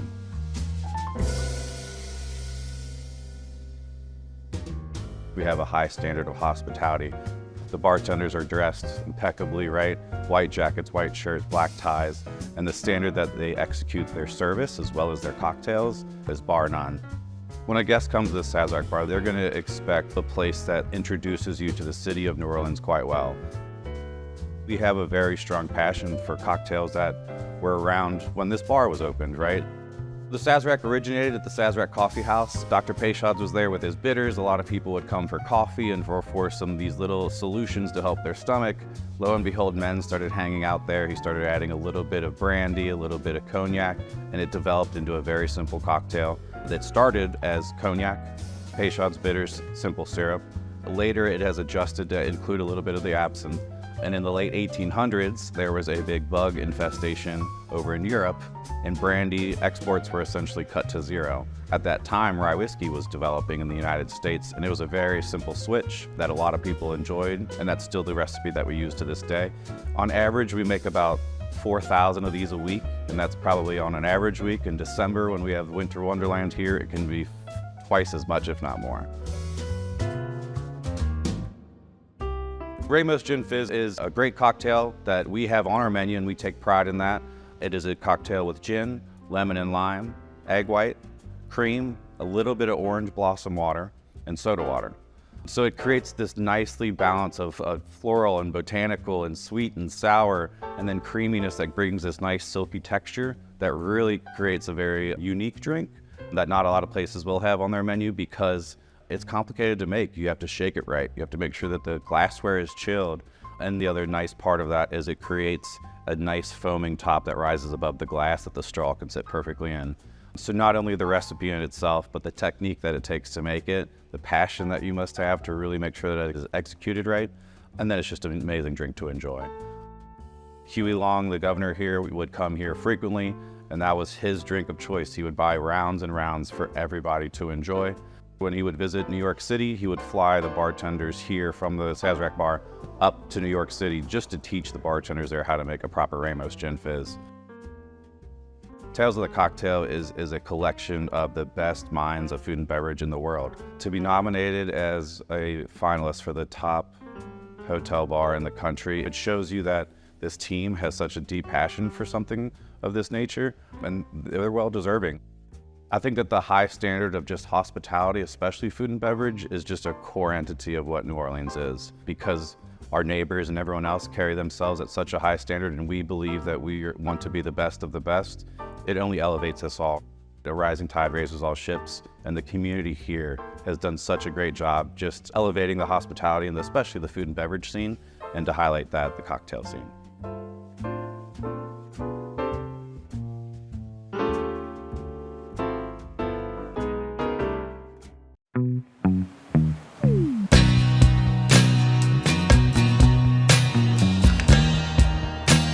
We're here today with Emma Chamberlain, the co-founder of Chamberlain Coffee. Thank you so much for joining me today. Thank you for having me. So you are the co-founder of Chamberlain Coffee, but you're also many, many other things. Your career spans from traveling for things like fashion weeks to creating your own independent content to building this company. It's a pretty non-traditional career, especially for someone of 22 years old. So how, when you were growing up, did you envision what a career would look like for you? Did it look like this? It definitely did not look like this. I think it's very easy to sort of fall into a traditional sort of plan. And so, you know, I imagine myself going to college for at least 4 years. You know, it was a goal for me to go to a really good school and hopefully get, you know, some sort of scholarship maybe. Like that was a huge, huge focus for me. And then, you know, I had a few job interests. I was really interested in math and science. So I was considering, I actually wanted to be an anesthesiologist for a little bit because I was like a little too young to understand that that's a really complicated job. And I just saw that it made a lot of money and that it was math and science related. And I was like, okay, maybe I'll do that. Had you ever been put under anesthesia before? Yes, and that's actually one of the other reasons why I kind of wanted to do it, because my anesthesiologist gave me such a great experience. He like played a music video for me while I was going under, and then I woke up and it was like nothing ever happened, and he really calmed my anxiety as an anxious person. So I was very grateful for him. But again, I'm kind of glad I didn't do that. I don't know how that would have worked out for me. In your early days creating YouTube videos, you really kind of stumbled upon editing and shooting style that really ultimately skyrocketed your success. Walk me through those early days and kind of finding your niche on such a saturated and growing platform at the time. So I started, as most people start with anything, mimicking what was out there, because I think that's how you learn. If you've never done something before, the best thing you can do is copy others. So I started out by definitely copying. I was doing what was popular for people my age, similar to me, which was a lot of, you know, makeup, fashion, beauty related content, pretty prim and proper, very, you know, nice setup, nice background, the whole thing. And, you know, maybe a more sort of like personality-wise, maybe a bit more refined in a way, right? And I mimicked that for a while. And then, you know, I made it a goal to make a video every day during the summer, because I started during the summer. And when you're doing something as consistently as every day, you naturally get bored of things and want to start trying new things. So I owe my fast evolution to that let me do it every day sort of goal. And I, you know, very quickly became bored of that thing. Also realized that that wasn't me. Like it works for other people, it just doesn't work for me. So then I naturally started vlogging and just like filming my everyday. And I ended up loving that the most. And then again, when you're doing something every day, it evolves. So very quickly, I was like, well, I'm bored of this vlogging, this way of vlogging. Let me, you know, build it up. And my dad told me from the day that I started my channel that I need to be like fully myself. And I hadn't been in the very beginning. This all happened in the span of like 2 months, by the way, but he was like, you need to be yourself. And I really struggled with that for the first month, but very quickly I became comfortable and was able to do that because I was just forcing myself to dive in head first and just get good at it, really. And it became this goal of like making a video that's as entertaining as possible, but also as me as possible. And also as funny as possible. I wanted it to be funny at the time. That was like my main goal. But it became this sort of art form for me. Like, how can I make the mundane, you know, me being mundane, the subject matter being mundane, as interesting as possible? And then that has sort of followed me ever since. Definitely. Throughout that journey, you started it in high school. You've had quite the change of, you know, your character online, the way that you're, you know, performing online, the different types of content, your style evolution. How do you describe the different eras of Emma Chamberlain? Yes. So I would say the very beginning is like Emma being a YouTuber. I didn't fit quite right there. So then it became Emma being her wild teenage self, honestly, for many years. Like just playing. It was like Emma's playing. She's having fun. The videos are like super energetic. I had a lot of energy naturally at that time. That's just who I was. So these videos were very energetic. And then I think it's sort of transitioned to like, I sort of had maybe an existential crisis, which was a more quiet, more maybe aesthetically driven sort of video style, less personality. I was going through a personality shift myself, so it was very hard for me to figure out, okay, what am I putting out there? So that was more of a quieter time. I call that the quiet time. And then I would say where I'm at now is like very much sort of a mix of the two, actually. Like there's still, the personality is coming back. I'm feeling like, okay, I know who I am as an adult now. I can show myself again, and that feels comfortable. But, you know, as an adult, I'm more aesthetically driven than I was as a kid. So like the videos, I want them to look cool too, like, and look nice. But now YouTube is really fun for me again too, because I think you go through a weird, when something becomes your job, you know, your relationship with it changes. So I think now I'm enjoying it again. And I don't have as much time to do it as I wish I did, but that time will come later and I can play around even more again later. I know in other interviews and in speaking with other people, you've talked a lot about your intuition guiding you, and that, you know, in many ways it told you to step back for a while from YouTube. Yeah. Are you starting to move back in that direction again? How are you kind of managing where your like heart and soul is telling you to go next? Yes, my heart and soul is loving YouTube again. Like I'm ready to be back. I like feel ready to be back. I think the main reason for that is, well, two main reasons. Number one, because I think I've been able to sort of develop my personality as an adult off screen. It's very hard to develop your personality when you're on camera every day. I don't know what it is, but it can stunt growth weirdly. And I felt that intuitively. And I was like, I need to transition from being a teenager to being an adult by myself for a minute. Like I have to, because I only know how to be on camera as a teenager. I don't know who I am when the camera's off, so I had to shut the camera off. You know, I've been able to develop that. And now, you know, it's natural for me again to be on camera. But on top of that, you know, I've been able to diversify sort of my businesses and things like that so that I have a bit more space to change myself on YouTube. It's very scary to change something when it's your job and it's working. Yeah. And so because I've diversified now, if I want to change things up on YouTube, I'm not afraid, because that is not my job anymore technically, right? So it's given me so much freedom, and it's allowing me to re-enter into it, which I've not even nearly re-entered it to the level that I plan to, but you know, it's like I am able to play there. But also I think with me and YouTube, like I'm more in the mood to make longer videos that, you know, maybe I only upload every once in a while. Like that's what I'm more interested in. You can't do that if it's your job. So there are so many good things happening with my relationship with YouTube that just took time to figure out. And it was hard because I kept trying to put myself back into it too soon, but intuitively and emotionally, I'm loving it again. And my relationship with it is very healthy. Yeah, well, I'm sure many people will be excited to hear that. But in terms of your job today, what do you then consider it? What are you relying on to ensure that the YouTube can be something that's for, you know, a passion project or something you just love to do? Yes, there are a few things that don't contribute to like paying the bills, right? But maybe there's longer term goals with them. Like I think YouTube is absolutely that. Even Chamberlain Coffee is that. You know, I'm putting all of the money back into that business right now. And so I'm not, that is for now a passion project really. I mean, it's a business, but it can't, I'm fortunate that it gets to be a passion project because I'm not relying on that for my income.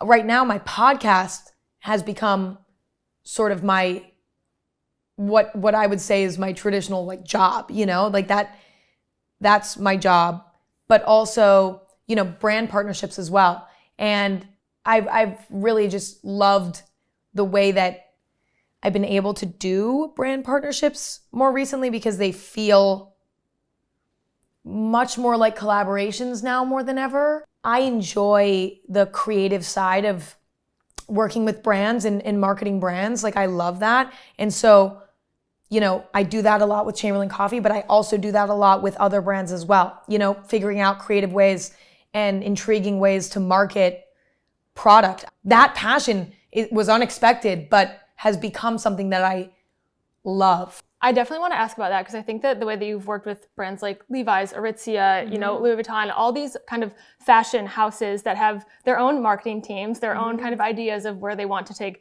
their campaigns and their partnerships and things like that. What is your role when you come into partnerships like that? How do you ensure that anything that you're doing is still really, keyed in on like what the Emma Chamberlain brand is, even though it is partnering with these other major companies? I think it's a balance because, brands have their own sort of vision, and I absolutely respect that. You're taking two identities, right? I mean, I think it's a little different because one is sort of a brand identity and one is sort of a personal identity. But, there's two forces here, and it's finding a brand who's willing to do a few things. Number one, create something that feels us. But number two, them allow me to, when it comes to like my social media, for example, or the content that I'm putting out into the world from my hands, right? That feels me ultimately, because I don't feel comfortable putting something out that doesn't feel like me. But then at the same time, I also do that for them. So there are times when I'm a canvas for them, right? And that's sort of this compromise that we are, not even compromise, but that's sort of a part of the collaboration.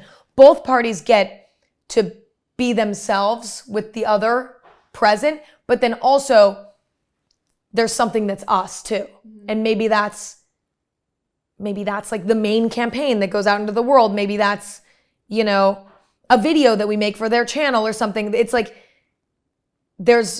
everybody gets what they want and what they need.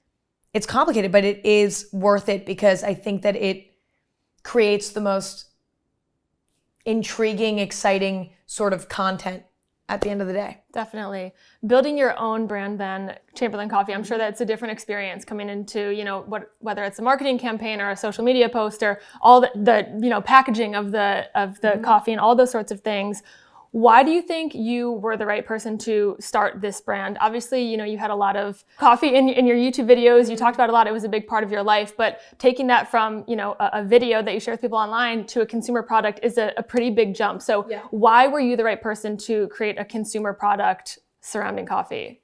Well, I think for one, I have built a level of trust with my personal audience around coffee because for years, not only was it a huge topic of my videos just naturally, but also I've recommended coffee places. I've recommended coffee products. And I think, there's a level of trust with me and my taste for coffee, for one.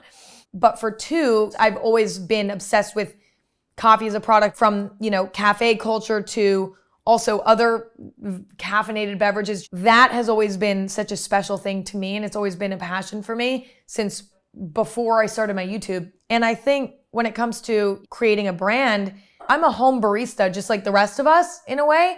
And what was inspiring to me was like, how can I create a brand that feels bright, feels fun, feels playful, feels inviting? And also when it comes to even developing the blends, creating something for my generation, also creating something that's approachable, but also something that feels like it's for everyone in a way, like even flavor profile wise. Coming from the creative side of things, so having that experience in YouTube and content creation and marketing and branding and the ways that you did, what were the steps that you had to take to ensure that you did have people who were qualified to allow you to create a product that people would consume? Because there are so many regulations that come with that. Many steps through the process, whether it is like ingredients, even manufacturing and packaging. What were the steps that you had to take to build a team that you could really come together to build a product like this? Yes. Well, I think it is really filling the gaps. Like when, I have maybe the creative vision, I have maybe the overall vision, but I can't do it all. As you're building the business, you're slowly but surely, almost like chaotically figuring out what you need next, okay, the first step was finding a company that already exists that could help to create basically coffee pros who can roast the beans in the exact way that I want them so that it can taste exactly how I want it to taste. And so it was finding that. And then it was working with investors so that we had the money to eventually rebrand.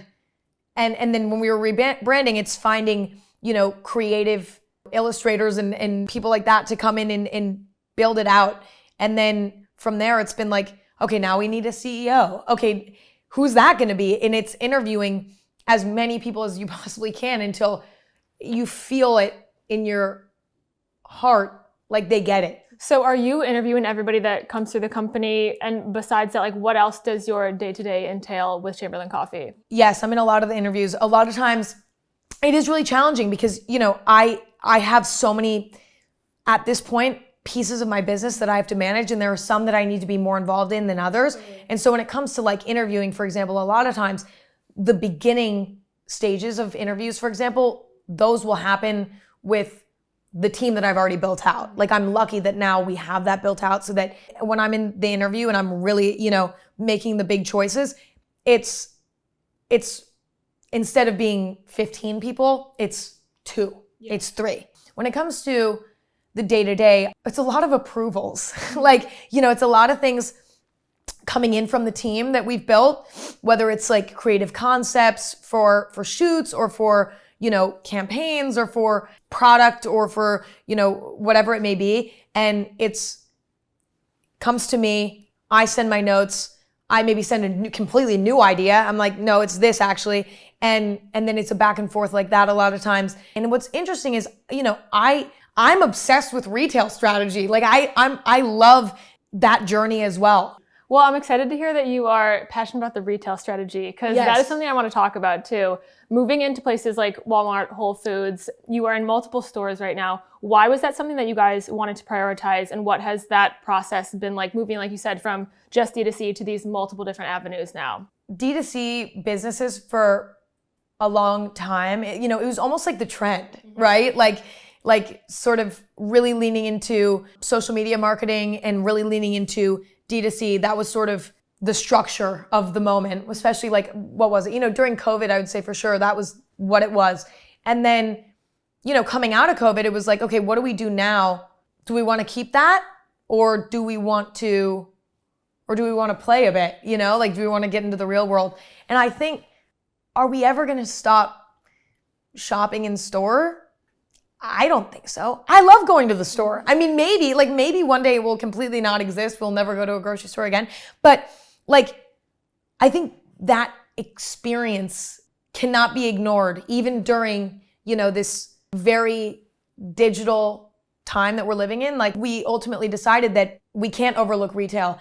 On top of that, we also, we're excited about developing something sort of ready to drink. That was always in our head, and we're like, okay, excited about doing that. Not sure exactly what that would look like for a while. It was like, okay, do we want it to be exactly my recipe? Do we want it to be, something else? What is that? Is it just like a really good black coffee? Like, what is it? But then we had some interest from retailers asking us, do you have a ready to drink beverage? And then it was like, okay, you know what? This has all been in our head, festering. And now the opportunity's here. This is something that's desirable. So we were like, okay, this is great. Let's do this. Going into ready to drink, that's a different category. It's also a category where there's some gaps, kind of for a reason, because it's a very challenging category to get right.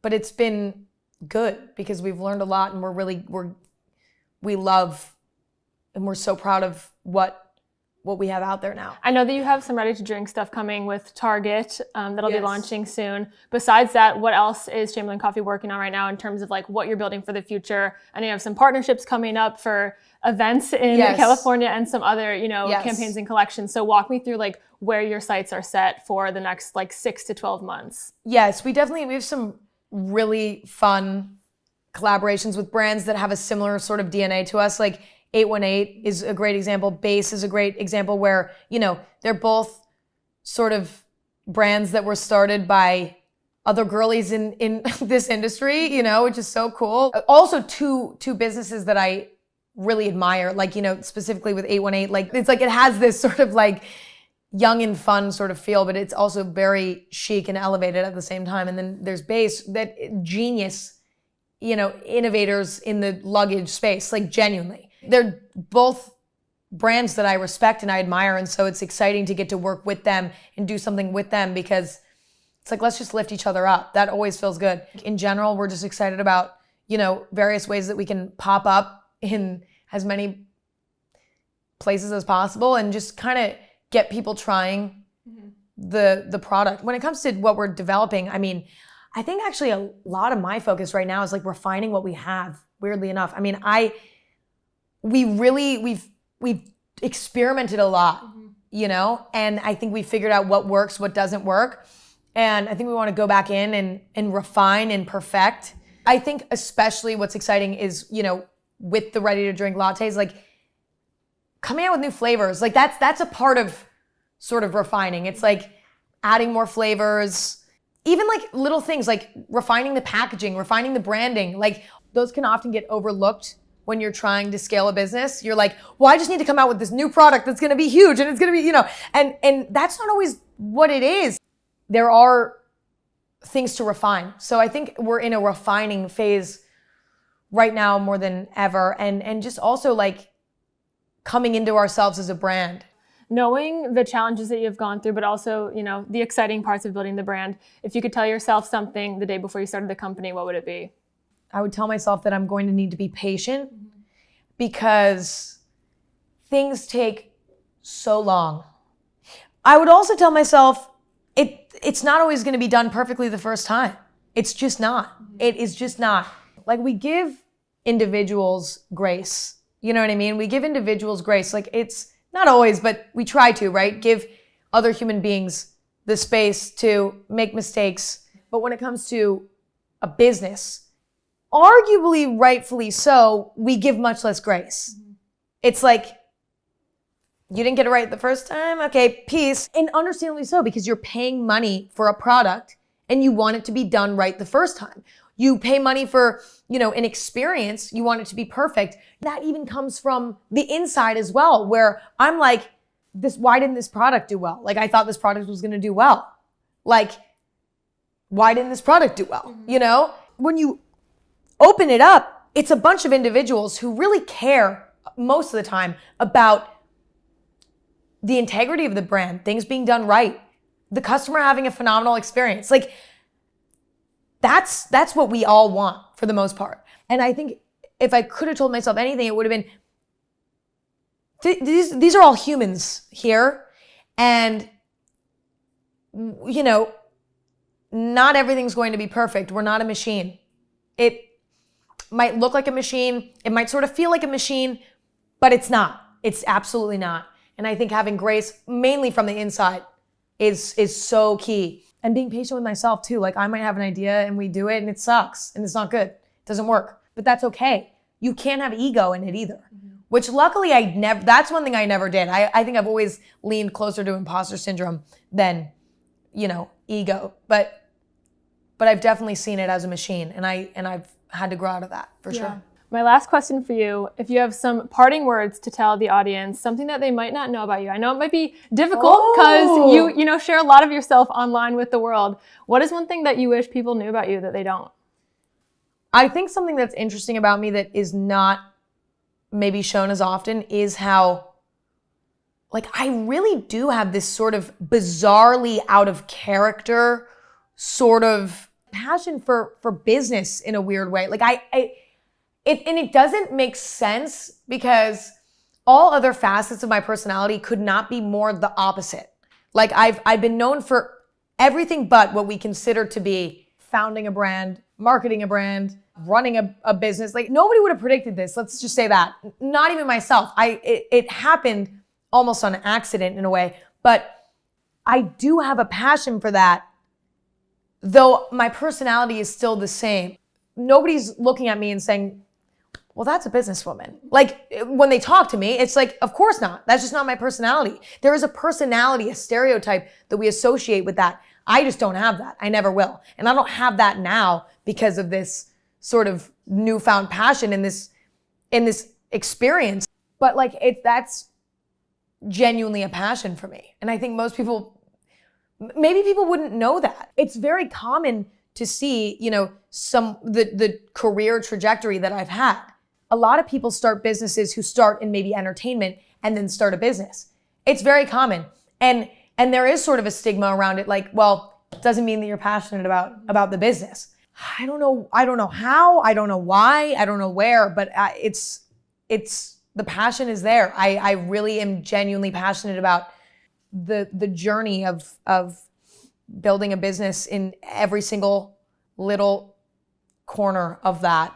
Well, thank you so much for chatting with me about all of this. I'm super excited to see where the brand and your career goes, and to see you on YouTube again soon, more regularly. I know you've been on a little, but thank you so much for taking the time to chat. Thank you. Being at Tales of the Cocktail is so incredible because we're not just meeting the brand representatives, but we're meeting all of the bartenders, and they are the tastemakers. I think that the high standard of just hospitality, especially food and beverage, is just a core entity of what New Orleans is. Tales of the Cocktail is a collection of the best minds of food and beverage in the world. Not just the country, not just the state, not just the city. Tales of the Cocktail is an incredible event where we bring not just bartenders, but the bar industry together.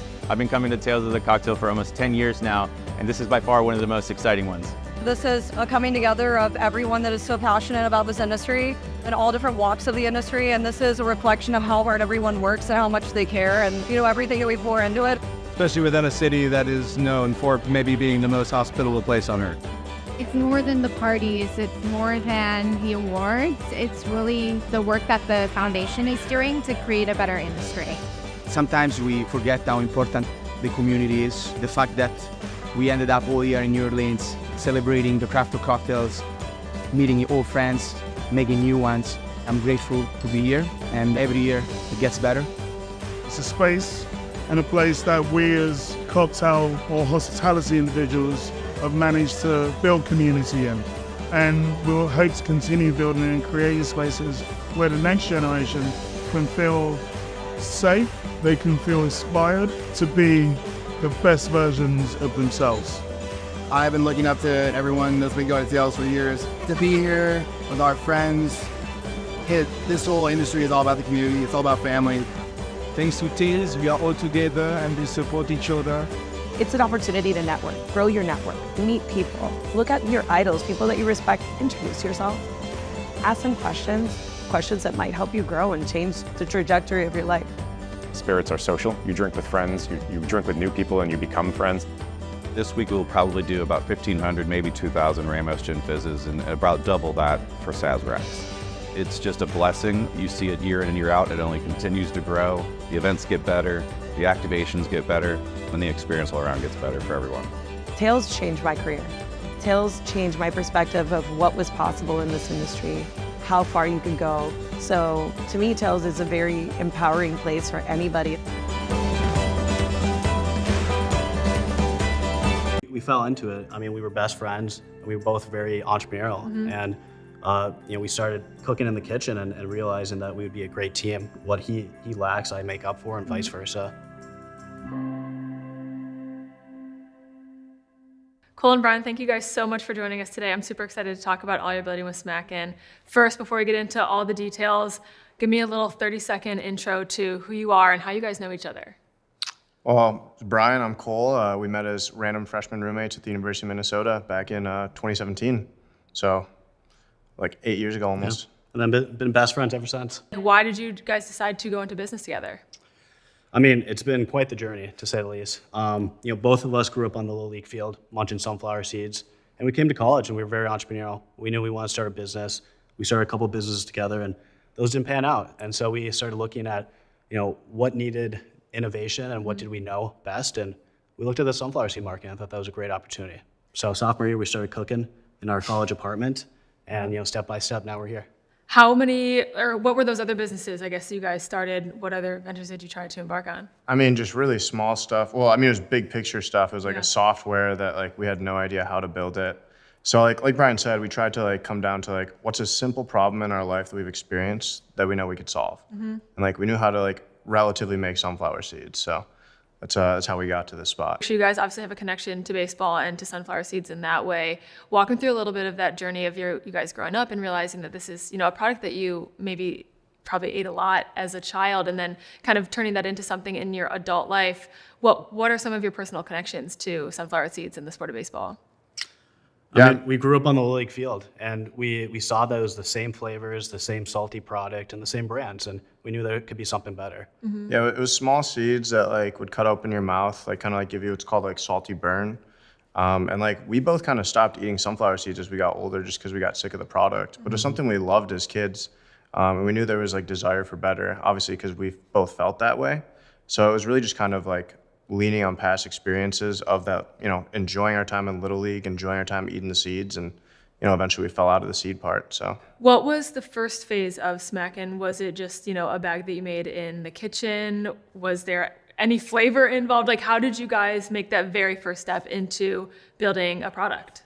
I mean, we just tried it out at first. So like we basically bought just like plain sunflower seeds and like put a bunch of flavoring that we got on it, and then like tumbled it, you know, put it in some little Ziploc baggies and passed them out to everyone on the floor and got some feedback. And like that summer we put in our first packaging order and, you know, kind of put together a little supply chain and entered into production in our college apartment. But yeah. Okay, cool. Did you guys have food experience prior to this? Were either of you chefs or cooks in any way? No experience. I worked in a restaurant, but like I was not a cook, I was a server. So nothing touching the food before. And what made you guys want to build a business on this? I mean, it's one thing to, you know, have a product that you want to make, something that you want to share with the friends on your floor in, you know, your college dorm, but to go from that and just sharing it with some friends to building an enterprise out of it, what was that mindset that showed you guys like this is something we can actually focus on full time? I mean, we both like believed in ourselves and like us as a team, and we knew we wanted to do something together. So we just kind of like took it simple, took it slow. You know, like you said, start out passing out to people, slowly upgraded to like local farmers markets, softball tournaments, Little League fields. We got into like our first store, started selling online, making videos, and it just kind of like snowballed. It just got bigger and bigger. And, you know, it was always the goal and always the hope was we wanted to build a big business that we could work on full time together. It was not overnight though at all. It just took a lot of like compounding of hard work, trial and error. But like whose responsibility is whose? What's the division of labor between the two of you and the rest of the team? I mean, at the beginning, we did everything together. Everything from, you know, production to fulfillment to marketing and sales, finance. We did everything together. But, you know, as the business grew and, you know, we had to start dividing hats and building the team. Cole specialized in the marketing, and then I took the sales, finance, and we could, you know, share ops. Okay, cool. And what was your previous experience that made those two kind of divisions of labor make sense for you guys? I would even say it was based off of like previous experience. It was just kind of what we were passionate about and what we were like talented at. Like Ryan's degree was in finance, so like he had an understanding of finance way better than I did. My degree was in marketing. And it was just kind of like the roles that we fell into that we felt most comfortable with and were stronger at. You know, it's like what I lack in, Brian is very, very good at, and kind of vice versa. And it was really just the perfect partnership of like shared responsibilities. And now we have a team of people who are able to help us with the vast majority of the day-to-day stuff, and we can kind of do bigger picture things and what we really want to do now, which is fun. So you guys were roommates in college and you were, you know, best friends before this venture. How did you decide that the two of you would be good co-founders together? Because that's a very different relationship. It's very different. Very different. And you rarely see it work out well. So, I mean, it's one of those things we fell into it. I mean, we were best friends and we were both very entrepreneurial. And, you know, we started cooking in the kitchen and realizing that we would be a great team. You know, what he lacks, I make up for, and vice versa. Yeah, I mean, I think like it's important that we were friends before, because like we had that relationship established where we had mutual trust amongst each other. We knew that we had each other's best interests at heart, and like we're able to kind of step away from the business at times and remember like we're just friends, and like we're doing this because we like love each other, care about each other, we want what's best for each other. So we always keep that in the back of our minds, and it makes it a lot easier. Yeah. How do you navigate if you guys disagree on something? We just talk it through. Yeah. And what do you do to kind of like you said, step back, unwind from the business for a second? Is there anything that you guys will do together, any hobbies that you have to make sure that you're, you know, spending time outside of this like co-CEO, co-founder space?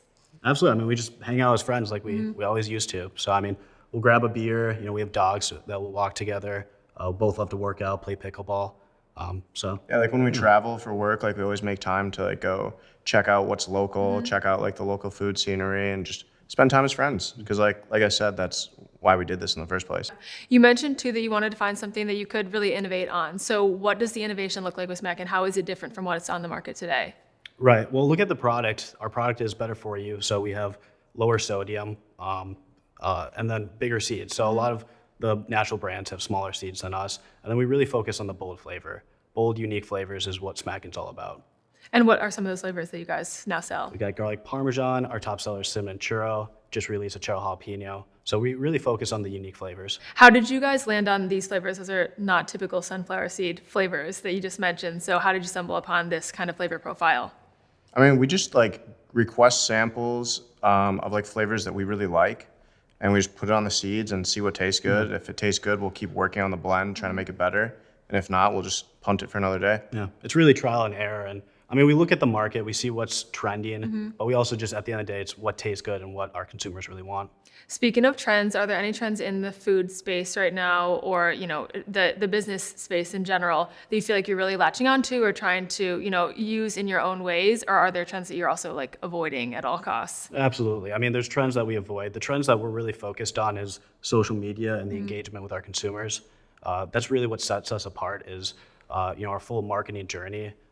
Great product, but great marketing and a full experience for the consumer. What does the social media strategy look like for you guys today? I mean, we're on all platforms. So like we're on TikTok, YouTube, Instagram, Snapchat, Facebook. We post like short form content, long form content, statics, visuals.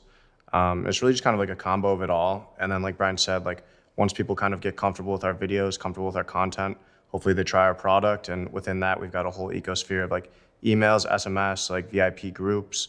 And we have like weekly, like limited edition flavor drops to keep people excited, engaged. So it's really just kind of like getting people into the funnel through our marketing, high level marketing. And once they're in, people just love the product and love the brand. Have you found that certain types of content are either like better at or more efficient at pulling people from just being a follower or a watcher online to a shopper? I mean, at the end of the day, like the content that we're creating turns people into shoppers because it's most of what we do is just having people try the product.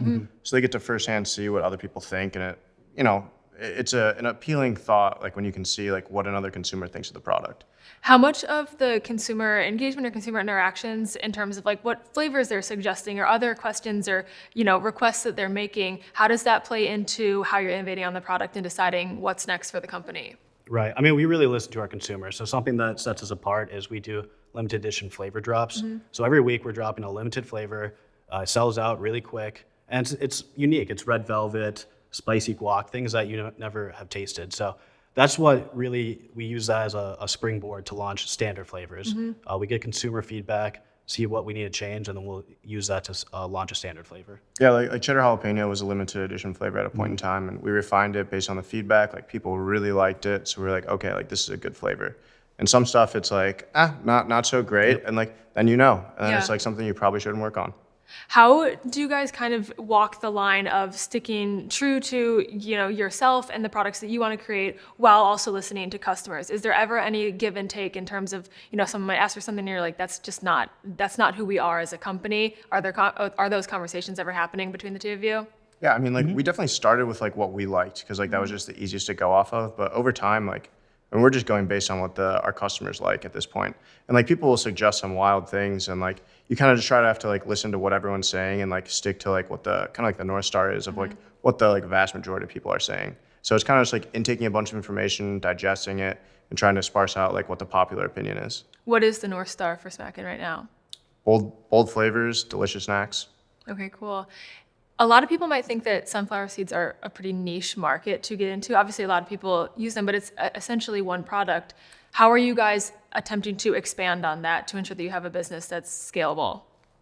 I mean, sunflower seeds in itself is pretty scalable. It's like about $1 billion a year industry in America. So it's growing at 7% each year. So it's one of those industries that no one really like looks at as a big industry, but it really is. And younger consumers are snacking more frequently. So it's a growing market, and it's a market that no one's really tapped. Totally. How much are you guys valuing direct-to-consumer purchases and those sorts of consumers versus getting into retail stores? Like I know you mentioned starting out with small, local markets and things and now scaling up to larger retailers. What is that kind of mindset that you guys have in terms of where you want to devote your time and energy into sharing these products? Right. I mean, we really built our business direct-to-consumer first, and we're bringing that into retail. And so, I mean, the market is 80% retail, so that's where, the opportunity is, but we're laser focused on direct-to-consumer. We want to be the #1 brand online, but also in store. So next year, I mean, we'll be rolling out in a lot of national retailers. So the retail pipeline is looking great, but we're not losing focus on the online play. What's your best advice for companies who want to get into major retailers? Because it is a huge market. Maybe people don't know about you. They see you on the stores of a grocery or on the shelves of a grocery store. That's obviously a huge opportunity for a lot of food and other sorts of consumer products. How do you get your foot in the door in those places? I mean, that's a hard question. I mean, there's a lot of ways to get your foot in the door. For us, we took our online success and brought it into stores. And so you're talking to retail buyers. They're the ones that are making decisions on what brands are brought into stores for the resets. And so, when we're talking to these retail buyers, I mean, it's night and day from what it was last year. So now they want us to bring it into the stores. They see Smackin as a number 3 brand. What made that difference that they are now more interested? We're just bigger and better. Like, we're all over the place at this point. And I mean, the proof's in the pudding. Like, if you look at us from just like a purely numbers standpoint, pretty much like Brian said, the 3rd biggest brand in America. So, and we did that all through direct to consumer. Yeah. So like that is like proof in itself, where like they're confident that like you're selling online, you have repeat customers, people who care about your brand, your product. Like, that's what I would recommend to someone who's looking to get into retail is don't start with retail, quite frankly. Yeah. What about for young founders in general? What are some pieces of advice that you have to, try and get your product to be something like a number 3 brand in the country, in the world? What are some of those pieces of advice that you have for startups right now? I mean, believe in yourself, create a vision, have a mission of like what you're trying to accomplish, what you're trying to do, differentiate yourself, and like stick to what's working, like test a bunch of different things and really believe in yourself. And like also like understand when maybe you're not onto the right thing and be willing to pivot and move on to what's next. Have there been any major pivots that you guys have had to make? Quite a few, quite a few. I mean, we launched in COVID, and so we were looking at retailers launching in retail, but the COVID happened, and a lot of retailers pulled out, and that was a big pivot where we had to shift focus to online and finding some traction there. And then manufacturing, I mean, that's just been a hurdle in itself. So, I mean, we used to use a co-packer, we had to pivot from there, and now we're vertically integrated. So there's been a lot of failures along the way. What does the kind of supply chain look like now that you are vertically integrated? What have you guys decided on as the most efficient way to be creating these products? What does that process look like for you guys? Yeah, I mean, we have a various list of suppliers for each of our different raw goods, just kind of always tapping into the different ones. And we manufacture it at our factory, fulfill it there, and ship it out to our various customers across the country. What's a day-to-day in your guys' life look like? Are you at the factory? Are you creating social media content? What's it like for you guys? It's different every day. We just brought all our employees into the office. We got a great headquarters here in Minneapolis. So day to day, you'll find Cole and I there. What we're working on, I mean, just changes, depending on what the focus is that month and what we got going on. Basically, just firefighting all day. Yeah. So, what do you see as the biggest challenges that you guys have had to overcome? I mean, one is we bootstrap this business. So I mean, most CPG, you have to spend a lot of money to get to certain places. We kept it really lean. I mean, we took risks, but they were calculated risks, and we made sure never to bet the farm. We looked at each incremental step to get there. So I think that's definitely number one. What about the biggest opportunities that you guys see? Retail at this point. Like Brian said earlier, 80% of the market's in retail, and like we're like 95% direct to consumer at this point. So like that's a huge opportunity for us. And past that, we see Smackin as a much bigger company than just sunflower seeds. Eventually we want to expand our portfolio to other products, other brands. So just a lot of, forward progress hopefully from here, but this is just the start. What do you guys see in terms of like the future of the food space, of the snack space? What are some predictions that you guys have within the next couple of years? Right. You'll definitely see more CPG companies focusing on the online play. Social media is huge. You're seeing that with Feastables, Joyride. A lot of other brands are having success. Prime, exactly. So I think that's definitely a trend that you'll keep seeing. Certainly the better for you, is something that will keep going on. That's not how we see our brand, but that's definitely a trend that will keep going. And then what about for your brand specifically? Like, what are you tapping into to make sure that you have longevity in this space? I mean, just product is king at the end of the day if you're like focused on longevity. So we're always making sure that we have the best product possible. And then at the end of the day, we just want to stay at the top of our customers' minds. So we do that through like our marketing efforts. And so, if they're done with a bag and maybe they haven't bought it for a month, they'll come across a video online and be like, oh yeah, I need to restock on Smackin. How are you focused on retention right now? Like you said, bringing people back after a couple of months. What does that kind of process look like from your end to ensure that people are not just buying once, but repeat buyers? I mean, we hit them from all angles, We've got the social media on lockdown. We have email, SMS marketing. And like I said earlier, like we do a lot of these limited edition flavor drops, which just keeps people really excited, wanting to try what's new. So I think that's a really big unlock in food is if you can do basically like limited runs of specific flavors that people just want to try that's new, brings them back, they'll restock on like your normal flavors and try the new stuff. So that's been pretty big for us as well, I'd say. Yeah. What impact are you guys hoping to make with this company? Well, we want to be the PepsiCo of Gen Z. So, our mission is to create memorable experiences, do that through the videos and content that we create, and also through the products that people can consume and share with their friends and family. So we just want to leave a large impact on our generation through food. How do you think Gen Z's shopping habits, Gen Z values, the things that Gen Z is interested in, how is that impacting how you run the company day to day? I mean, Gen Zs are certainly focused on social media. Most will purchase a new product once they see it on social media. So that's a huge play. I mean, Gen Z also is healthier, so they're more health conscious, and so we've definitely brought that into our products. They also appreciate like authenticity. Yeah. So like a lot of these legacy companies that exist in all industries, not just food, but it's very like corporatized. It's not very authentic. Like they don't feel like there's like someone they can connect with. Right. And that's something that we really pride ourselves in, is that we're like authentic. We like show who's within the organization, who's like making the food. So I think that's something that people really appreciate in our generation as well. Being Gen Z founders yourself, being in this under 30 cohort, obviously being a young founder is a challenge in and of itself, but there are tons of opportunities, I think, too, as being like a new face in these industries. Where do you see your position as founders, knowing that you're kind of in this, under 30 and young crowd? How do you, stand up against these larger conglomerates or these legacy companies? I mean, these legacy companies are taking notes from startups like us. So I mean, it's really just focusing on staying true to ourselves, and over time, you become big. Being focused on that. Yeah. Well, thank you both so much for joining us. It was great to hear more about Smackin and all that you guys are building. Thank you. It's been a pleasure. Yeah, thank you so much, Alex.